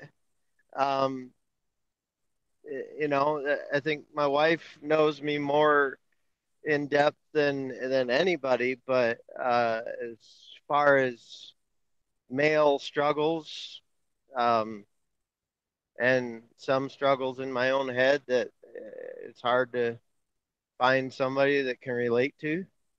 Um, you know, but so I mean, there is, to use an example, a biblical example, the the closer you get to God and doing what He wants, uh, there are times that I find that it brings you away from people sometimes. Um, for example, Abraham, when God asked him to sacrifice his son on the altar, he brought a group of friends with him and his family, and then he brought a couple, and then the group with him slowly went down till me and the lad are going yonder to worship, and that was it. And it was just him and his sacrifice. So I think there are places in a person's life that you can only trust and share with God, and I think that's okay, but it is what it is. Yeah, especially if the other person understands that they're that way too. I mean, you share most everything with your spouse. I mean, they know you generally more than any other person does, but no one can truly know you and understand you like God does. Yeah, and no one can know you and forgive you, and even your little idiosyncrasies and things that just you know if you were to open your mind's door to the world, a lot of people, not just, I'm just saying in general for people, if people could read your every thought, most people would run screaming from everybody. Yeah. Oh, yeah. So to say that someone really knows you like that, uh, except God, I would call, you know, uh, BS on that. Yeah. Yeah, But listen, even my no, mother, who I would say knew me better than any other human on the face of the earth, um, she was wrong about some things, but God is not wrong about anything. So see, because with the human aspect of it, then you have the fragility and the fallibility of it being a person, which God doesn't have. Now, right. I understand from Glenn's perspective, that's all nonsense. I mean, if you don't believe in a God, a God person, um, you know, to someone that doesn't believe in it, it must sound like total poppycock. In fact, it continues to amaze me that Glenn would. I mean, I know why he does. He's in it for deeper stuff, for the relationships and things like that. But I'm just always amazed that he's still around and hearing us go on and on about this stuff. And then from his perspective, there's just, sometimes I wonder what he thinks. I mean, it's just like people talking about, I mean, I've heard people say the sky god or the imaginary friend in the sky or whatever. There's all kinds of The references. man upstairs. The man upstairs, yeah. But and then a lot of them are way more negative than that. But Glenn's never done that, so um, I Yeah. don't, I don't know. I'm just again, I'm still amazed that this is even happening in the first place. It's just such a wonderful thing to be able to discuss things and ask questions and have answers and have it all be done with some vulnerability. I mean, I think it takes some vulnerability for Glenn even to come up with the questions that he does and to put them out there so that we can answer them. And it takes some vulnerability to be honest about all the of our answers for whoever's on the panel, for certainly. Um, that was a good long answer, Steve, to one, and I'm not being sarcastic. We definitely have a little bit of time to cover these other ones too. Okay. So Okay. we're going to move on to question 2. Are intimate and authentic relationships possible without both parties being open and vulnerable? And I'll read it one more time for you, Steve. Are intimate and authentic relationships possible without both parties being open and vulnerable?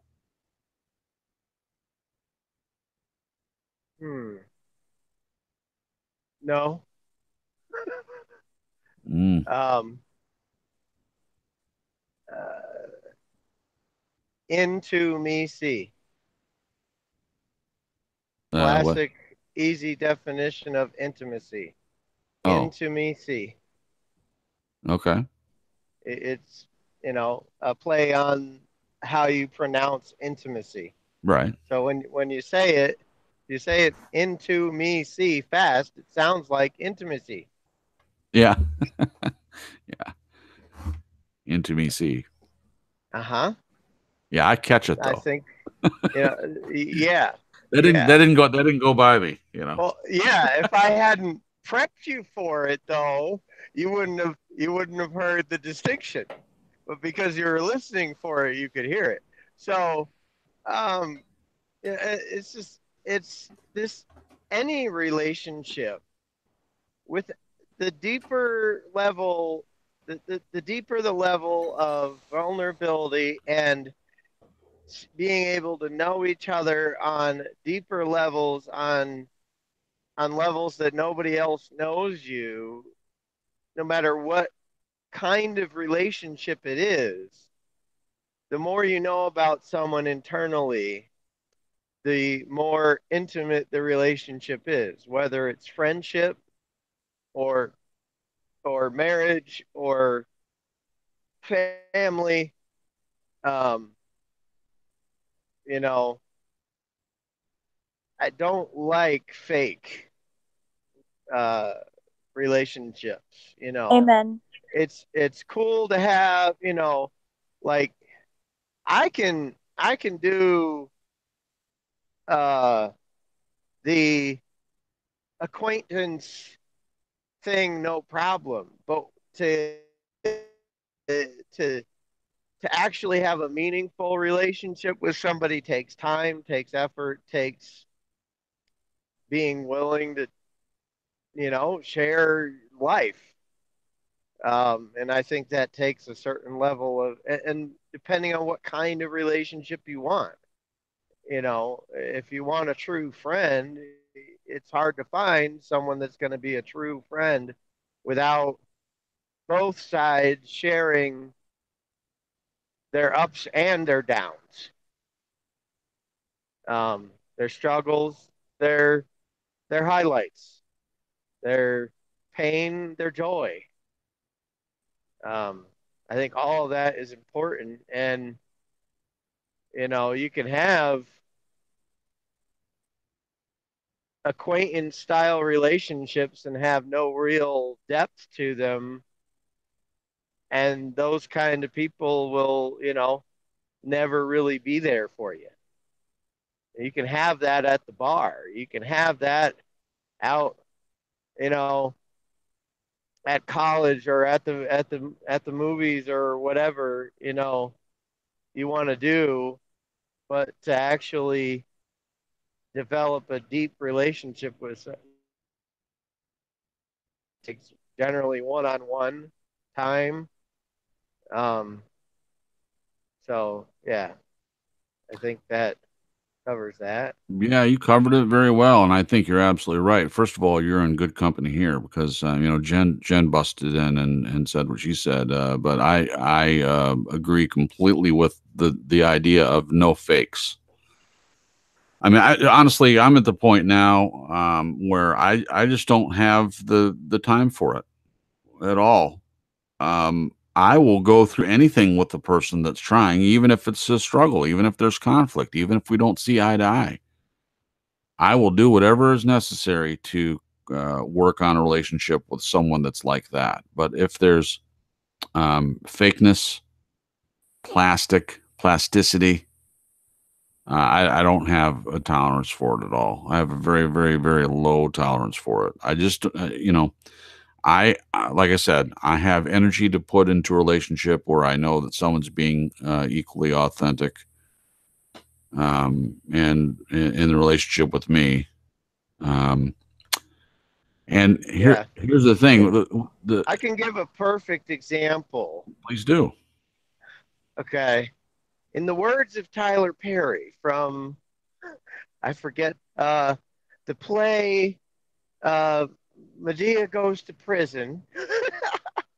um, Medea's talking about types of people in life and relates people to aspects of a tree.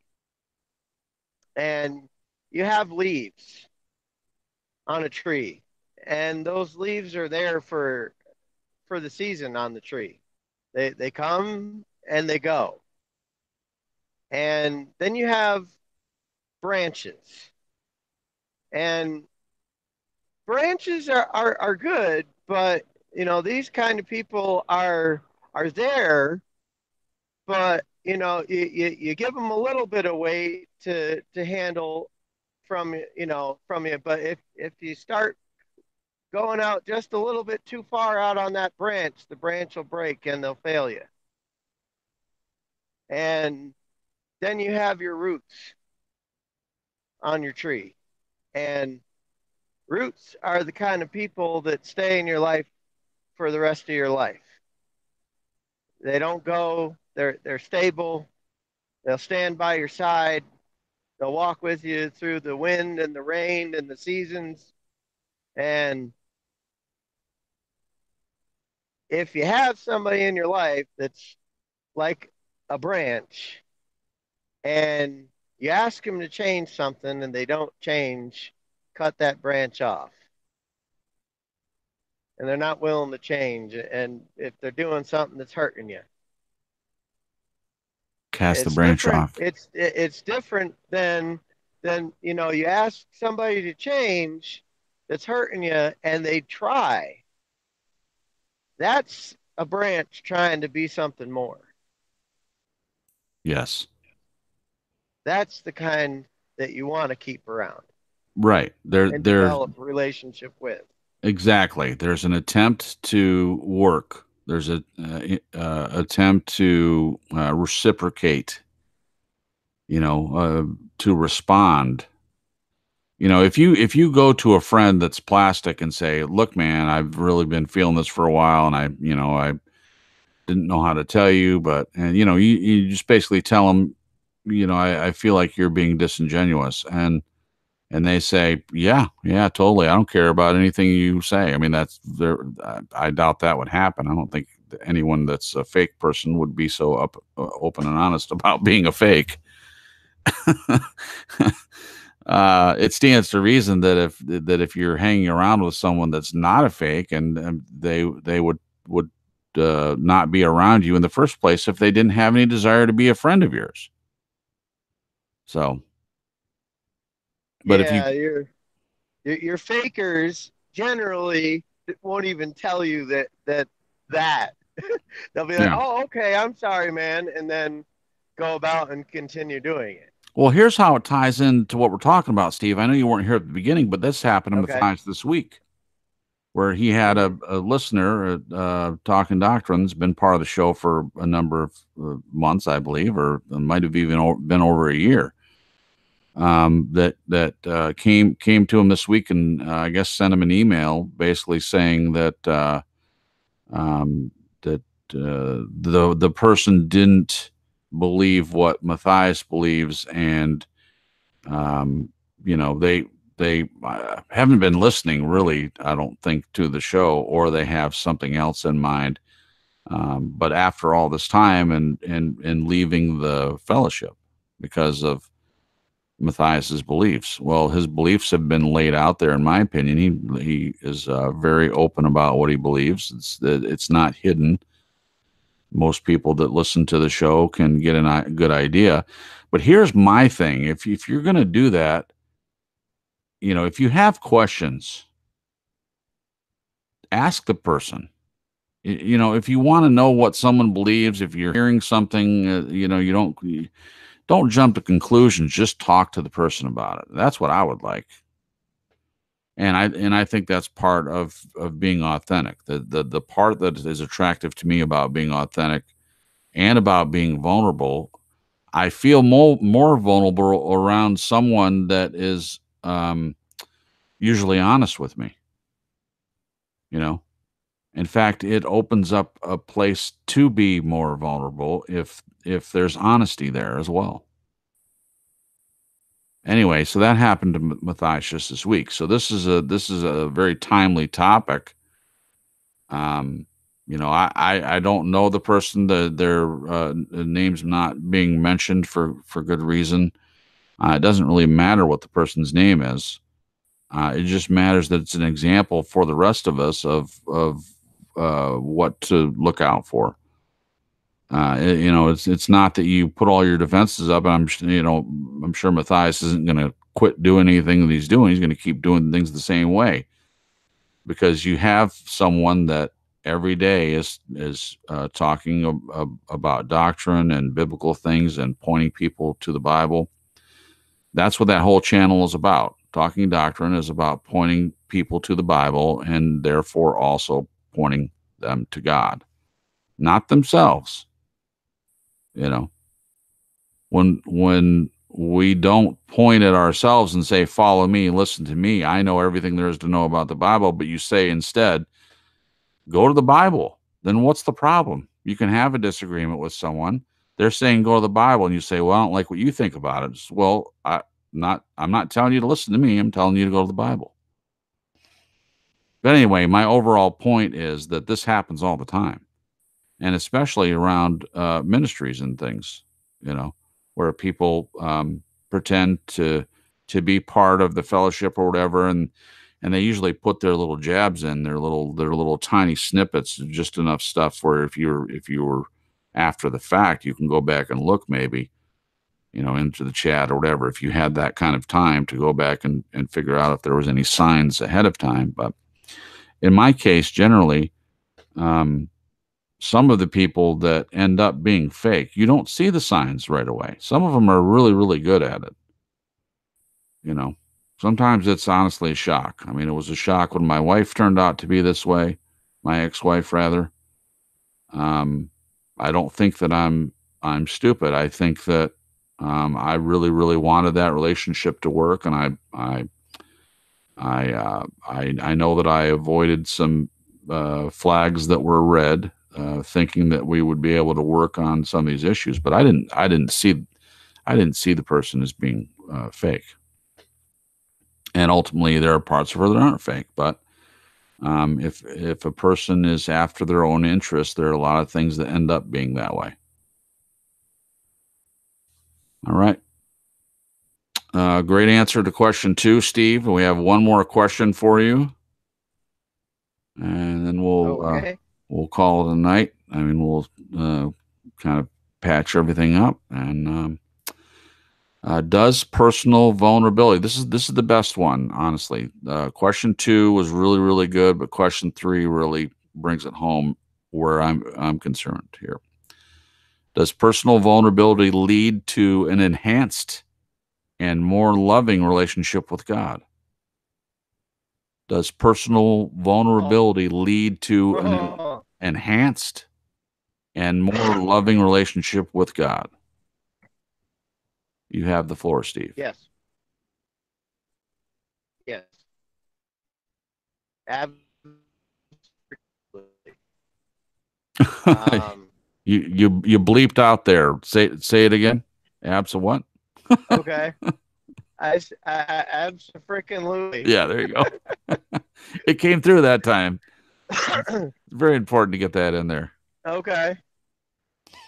Yes, absolutely. Yeah. I would say that just like with any relationship, personal vulnerability is great, but like, and helps ships, and it's hard to explain in a way that would make sense to a non-believer other than describing any regular relationship. Although I know that God knows me in and out more than I know myself, but spending the more time with someone, whether a person or God, the more you them, you get to know them, feel known by. You're breaking up a little bit. You're breaking up.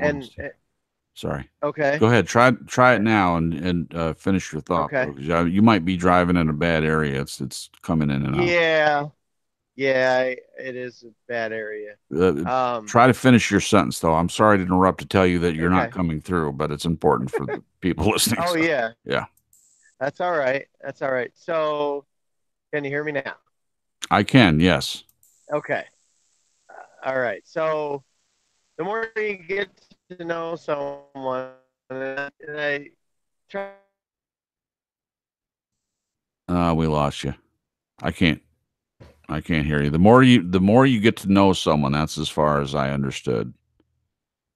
And them, which is with God, and I from not just intellectual understanding, but personal, experientially understood, that the more time you spend with someone, the more time I spend with God, the more I know God, the more I feel known by him, because I'm spending time with him and sharing me.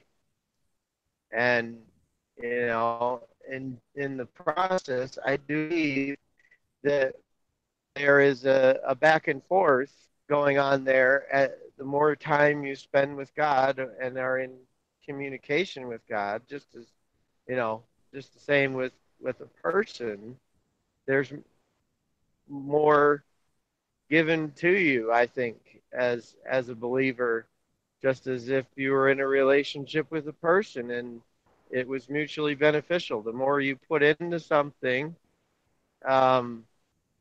generally, the more you get out of it, whether it's relationships, business, finance,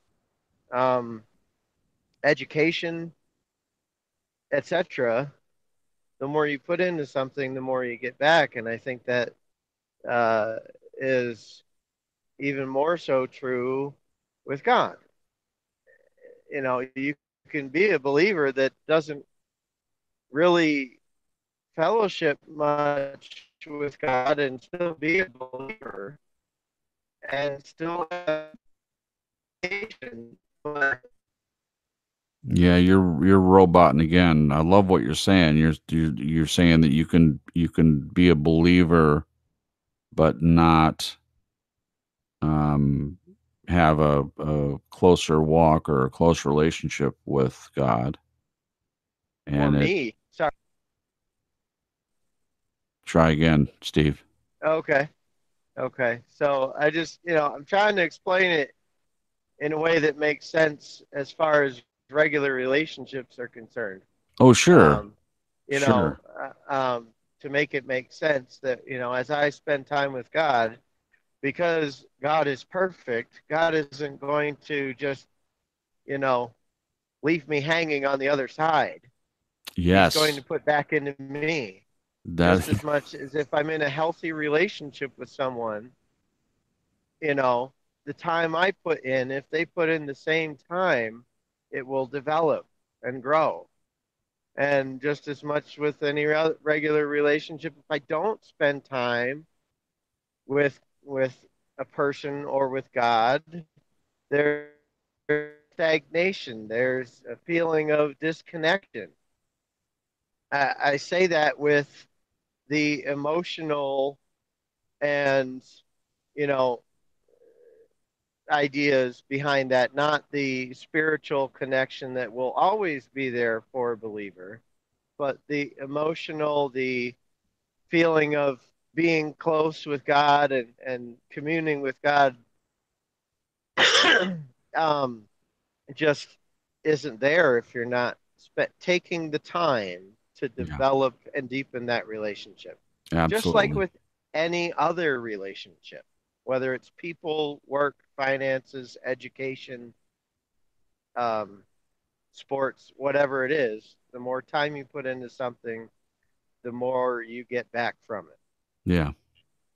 Yeah, that's a fact. And with God, it's a lot more back. But you nailed it right on the head. I mean, I was sharing a similar thing about my going through my divorce, and it was one of the hardest things. And it would have been easy for me to say, God, I thought this was something that you wanted for me, to be married and have a family. I felt like it was something he put in me to desire. Why would this be a good thing? And of course, not only did he answer that question over time, but he gave me more than I feel like I would have had I it gone the other way, honestly. And you don't really know it. I mean, you can say it as a believer. You can say, "Yeah, I know God's going to be there for me," but until it actually happens, you can't say it like you said it, Steve. You said that from the perspective of someone that's actually gone through it.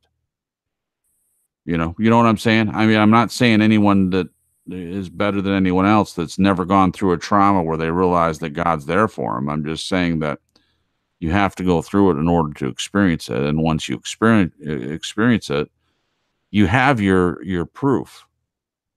I mean, there's plenty of Oh yeah, proofs that God exists, but this is an area where it gets proved real quick when you go through trauma like that of being betrayed by someone that you love, or in human relationships, and turning to God and realizing that not only did he not turn his back on you during that time, but his giving is greater than our giving can ever be. We're not doing God any favors. He's offering something to us, and he's giving something to us, and we receive it, but we're not giving him anything that he needs. He has yeah. it all. He's in control of it all. He has everything that he needs. But he still wants to have. Here's the part where I think he is being vulnerable towards us, Matthias.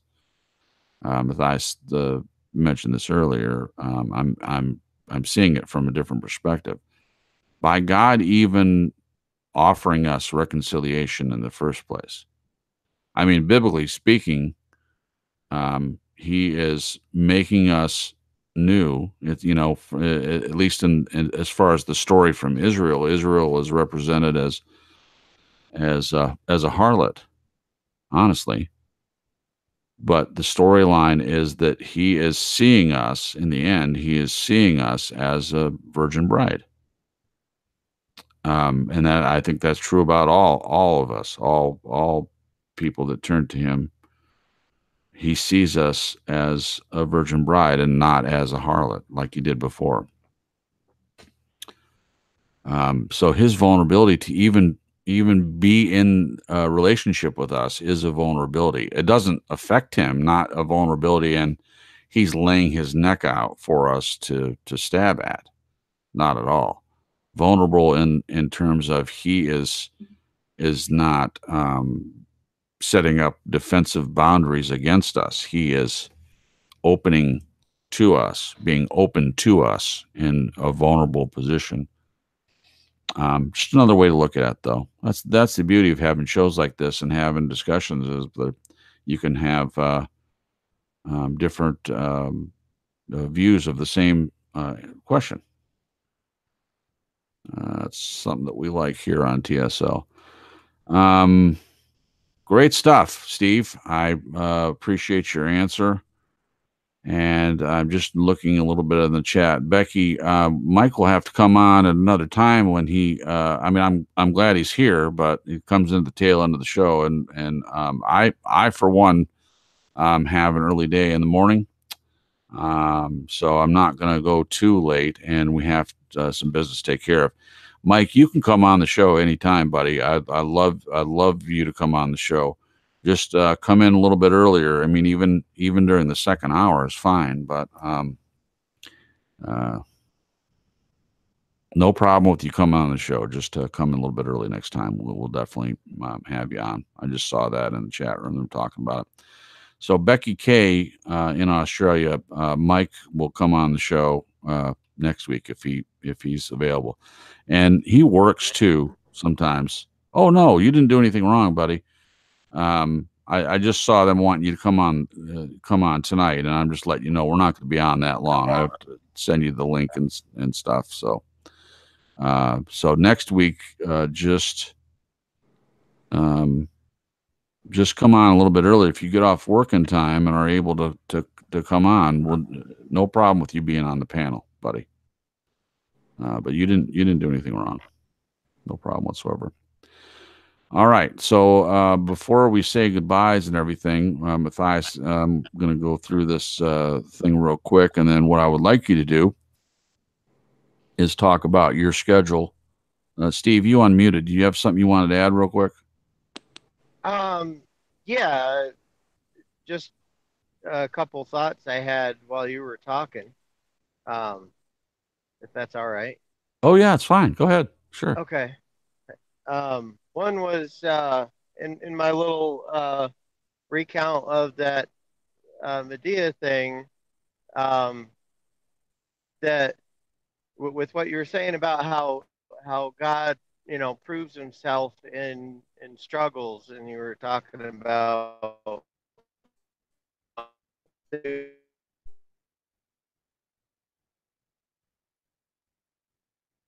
All right, I lost you, buddy. I'm sorry. That's I just think you're in a bad area. I definitely want to hear what you have to say, but it's roboting pretty bad. So I'm just going to go back to what I was saying, and hopefully you'll be in a better area to be able to comment. But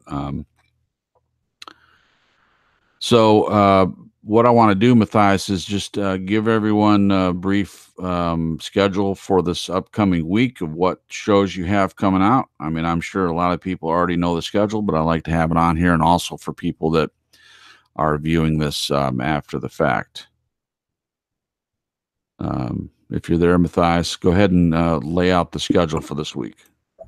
Right, yeah. Well, Monday we are having the Talking documentary. We do that once a month, and we are going to be watching together Pharmakia Sorcerer's Wand. So it is a very good documentary showing how even today's medicine goes back to yesterday's witchcraft. And then Tuesday, I do believe we've got a testimony and Bible study set up. The Wednesday private fellowship. Thursday talking Bible study. Friday, maybe an open panel, open discussion. And Saturday, have on the works possibly a round 2 with Jim and the Flat Earth. Renee's son, but we'll probably do that broadcast a little bit earlier because he's so it's not so late for him. So Saturday may be a fun discussion. Sorry, just about that. Has he changed his view? Because you've already done a show where he tries to debate you and prove that the globe is correct. No, he hadn't changed his view, but he just wants to have. He had a lot of fun last time, and so we're gonna have another discussion, but it won't be in lieu of Saturday evening's discussion. We still have a couple things that need to figure out if we've got guests or if we're gonna do a topic that's on the list of topics to do. So haven't quite dialed in Saturday night, but Friday night looks like it will be an open panel, open discussion. Fantastic. So there's lots of things to choose from there on Talking Doctrine. Also, the other channel I mentioned at the beginning, Sin City Preacher. He was in the chat room earlier, probably just listening. But I've been invited by Brother Luke to be on his show on Wednesday, which is Halloween Eve. So that's going to be good. It'll be the first time that I've been on that channel. And then at some point, he wants to do an interview. He asked me about that this week. That hasn't been scheduled yet. Interview of some sort. And then I'm also going to, at some point, do a testimony on Talking Doctrine. We haven't scheduled that yet, but that's in the works as well. But there's plenty of things on those two channels to there's so much listening, guys. I mean, you can enter any subject in the search and genuinely find something to listen to and focus on. And it's all good material. He says he's still here, still listening. Thank you, brother. We appreciate the support. So I'm looking forward to doing the thing on Halloween. So if you're listening now, go over to Sin City Preacher's site on Wednesday and fellowship in the chat room, be part of that conversation. And I look forward to that as well. Ready. All right. So panel, do you have any closing remarks you'd like to say? Say your goodbyes to the chat room and everything. Steve, I see you're back. Do you want to try to finish your... Well, real quick before he goes, because I'm gonna go ahead and sign off myself. I got work in the morning. I'm extremely tired. I understand. I do want to remind everybody that there is on the housetohousechurch.com. There's a chat room that's open 24/7. And also there's ways to communicate and fellowship with everybody that's on the site So it really is just trying to find ways to facilitate fellowship amongst the brethren. And if you haven't signed up, go check it out. And if you have signed up, you can, Lord willing, get back there and have fellowship as it's more active now. So just want to remind people about that. Okay, perfect. Thanks, Matthias. You have a good evening. I appreciate you being on the show tonight, and we'll talk this week at some point, I'm sure. Sounds good. God bless you, everybody on the panel and the chat, and everybody who's watching the replay. Thank you, and always appreciate it. God bless you guys. God bless Night, you too. Matthias. Good night, brother. Good night. And he's off. All right. Who's up next? Steve, go ahead. Why don't you finish your sentence? It's very important to me that you finish, because what you were saying was good, but you almost get to finish it, and then it was just Robot City. Yeah, I service completely cut out on me for a minute there, and I really wanted to share this because to me it shows, to me it was a God moment where God just kind of planned this to happen, to speak to me directly with what I was going through at the time. And like within weeks of moving back to PA from Georgia, my ex-wife saying, she wanted to divorce me and she was done and this was it. And I'd heard this before and I knew this was for real this time. And this particular scene on this particular movie that I'd never seen before, I'm sitting there in the waiting room hearing it. And the one part that I forgot to mention was about the leaves and relating to people. That people that are leaves come into your life, they're there for a reason, but only for a season to teach you something. And that there are times where people make the mistake of trying to make a leaf stay when they're not supposed to. They're there to teach you something, and that's it. And if people want to leave your life, let them go.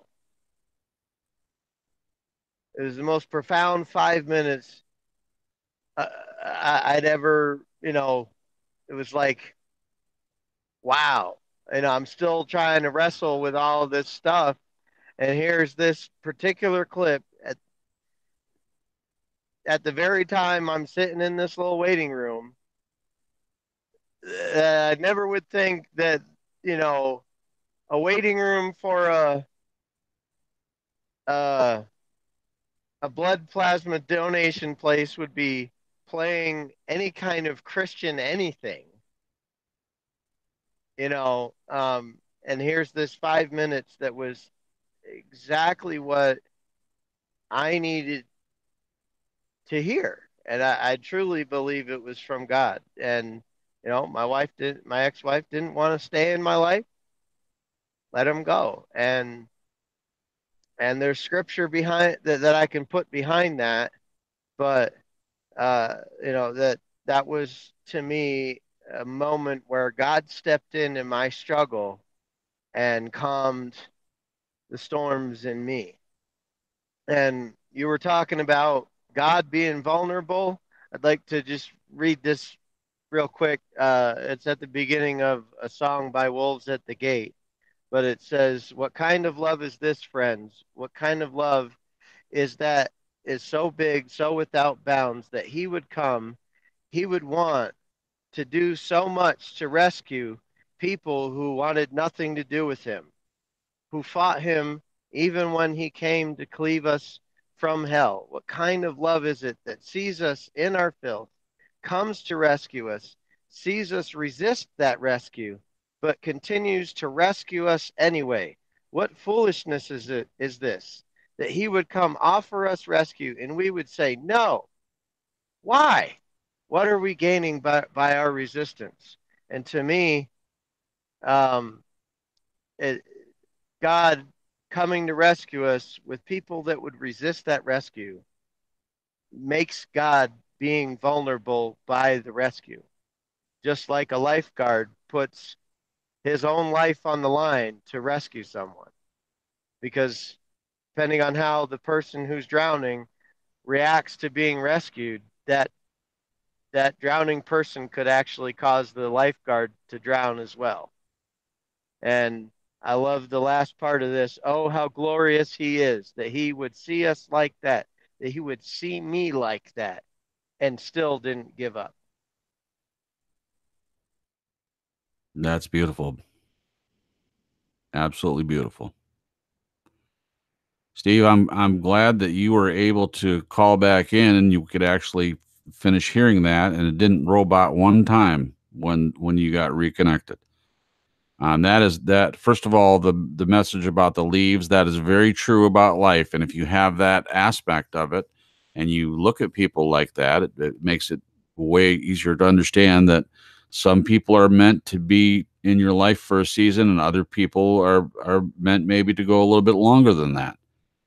But if you view it like that, rather than taking everything so personally, I think that would be a great help. But that is there are no coincidences. I mean, in that whole story that you told, it doesn't surprise me at all that you were in the right place at the exact right time to hear a message that was for you. I mean, that God does that all the time. That's why I don't believe in coincidences at all anymore. There's a reason for everything. There's a purpose. It's not a chaotic universe. And my feelings and ideas about that have changed drastically. There have been points in my life where I thought, what are we all doing here? I mean, believed in God, but didn't understand why I was here. You can believe God is real. You can believe that he exists and he created everything. But when people say, God has a plan for you, for your life, and I look at myself and I see divorce as an older person, right out of school, and then the recession and can't find jobs, and looking at all these things, and I'm in one of the most vulnerable places in my life, and again at that time, not in a positive way for me yet, and not in a more like a fish on a hook. That's what kind of vulnerability I felt at that moment. And to not understand, to have a moment where you're like, what is the purpose for me? This isn't what I signed up for. This isn't what I asked for. And then to have God reach down and hold my hand and lead me through it, that is vulnerability on his part. Knowing that I could, even after he did all that, I might still turn my back on him. Now that would be foolish on my part, but I am capable of doing that. I have the will. He gave me the free will to choose to do that. But he also gives me the grace by which I learn to not have any desire to turn my back on him anymore. That's beautiful. Buddy, I appreciate you sharing that. Anything anyone else wants to add to what Steve just said? Matthias is gone, but we have Jen and Glenn. Do you want to? I will say before you guys comment, Brother Luke made a comment earlier, Steve, and directed towards you. He said, "Tell you that he really." I'm paraphrasing, but he said he really enjoyed your. Please let Brother Steve know that I thought his thoughts. He was. Wait a minute. Let me start again. Brother Luke said, also, please let Brother Steve know that I thought thoughts on the questions tonight were wonderful. So your thoughts on the questions tonight were wonderful. That's from Brother Luke, Sin City Preacher. Well, thank you, Brother Luke. I appreciate it. Oh, yeah. Well, you're going to get more attention here too, Brother Luke. But he just put in there, Brother Jason, it's obvious how much you love our great Savior God, Jesus. You will never want to leave him. Yes, amen. That's absolutely true. I will not. And thank you for seeing that. I think if people try to listen, you can see what's there, what's obvious. So I appreciate that comment. Okay, so back to Glenn or Jen. Do you want to comment on what Steve said and also say your good nights to everyone in the chat room before we close everything down? Jen. I wanted to say thank you, Steve, for sharing all that you shared. But I also wanted to say goodbye to the chat room and just say that I appreciate everyone's vulnerability and authenticity. And my prayer is that all of you can find a safe place here to share and be vulnerable, and for it to be two ways, back and forth. And yeah, that's what I wanted to say.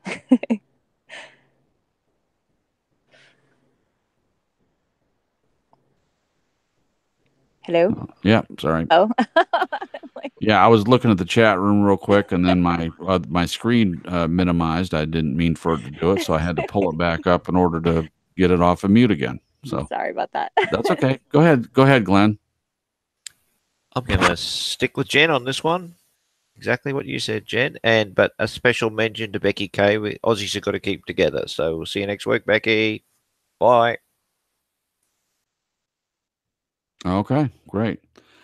I definitely want to thank the people that came back again tonight and are participating in the chat. Alex, Becky K in Australia, Kelly Ann Dean, Mike W, Natalie, Seeing the Unseen, Sin City Preacher, which is Brother Luke. And those are the people that are left that are in there now still. We had a few others here earlier. I know that people have schedules and it gets late, but I appreciate you guys hanging in there and being part of the show. It wouldn't be the same without you. One of the things that we did like about coming over here to YouTube is having more of an ability to engage in the chat and having that be a part of it as well. And Natalie, I'm glad you're here as well. Thank you very much for being part of the show and for listening and being part of the chat as well. And Mike W, even though you came in late, I appreciate you. You've been here every week, and I know, like I said, you have problems with work and stuff, but you make it in every time. So I see that as supportive, and I appreciate that. Appreciate all the support from everyone here. All right. So I guess that's going to do it, unless I think everyone has had a chance to say goodbye. So I appreciate everyone in the chat room. I think I've said that clearly. And we'll be here again next Sunday at 9 p.m. Eastern Standard Time. And remember, next week here, at least in this area, it's fall back on November 4th, which happens to be next Sunday morning. So don't forget next Sunday to set your clocks back, at least here in the States. And that's a whole nother topic, is how ridiculous the daylight savings time is. I know I bring it up at the very end, the tail end of the conversation. There's probably a good reason for that. Absolutely asinine to still have daylight savings time. All right. Guys, you guys are great. Thank you, everyone on the panel. Steve, thanks for coming back. I'm glad you were able to get your comment out. I'm sorry we didn't have you for the whole show, but I did want to make sure we had a chance to get you to answer the questions, because you've always been here, been part of the panel and stuff when you can, and I can't tell you how much I appreciate you doing that as well. Really love your comments, and thanks for coming on when you can. Thank you for having me. I appreciate it. And good night, chat room and everybody else. It's a pleasure to be able to come on. It really is. I appreciate it. Great. For those of you listening to the show after the fact, thank you for viewing. We appreciate you being here as well. We'll be here, as I said, again next Sunday. Thank you for listening to True Story Live. God bless and good night.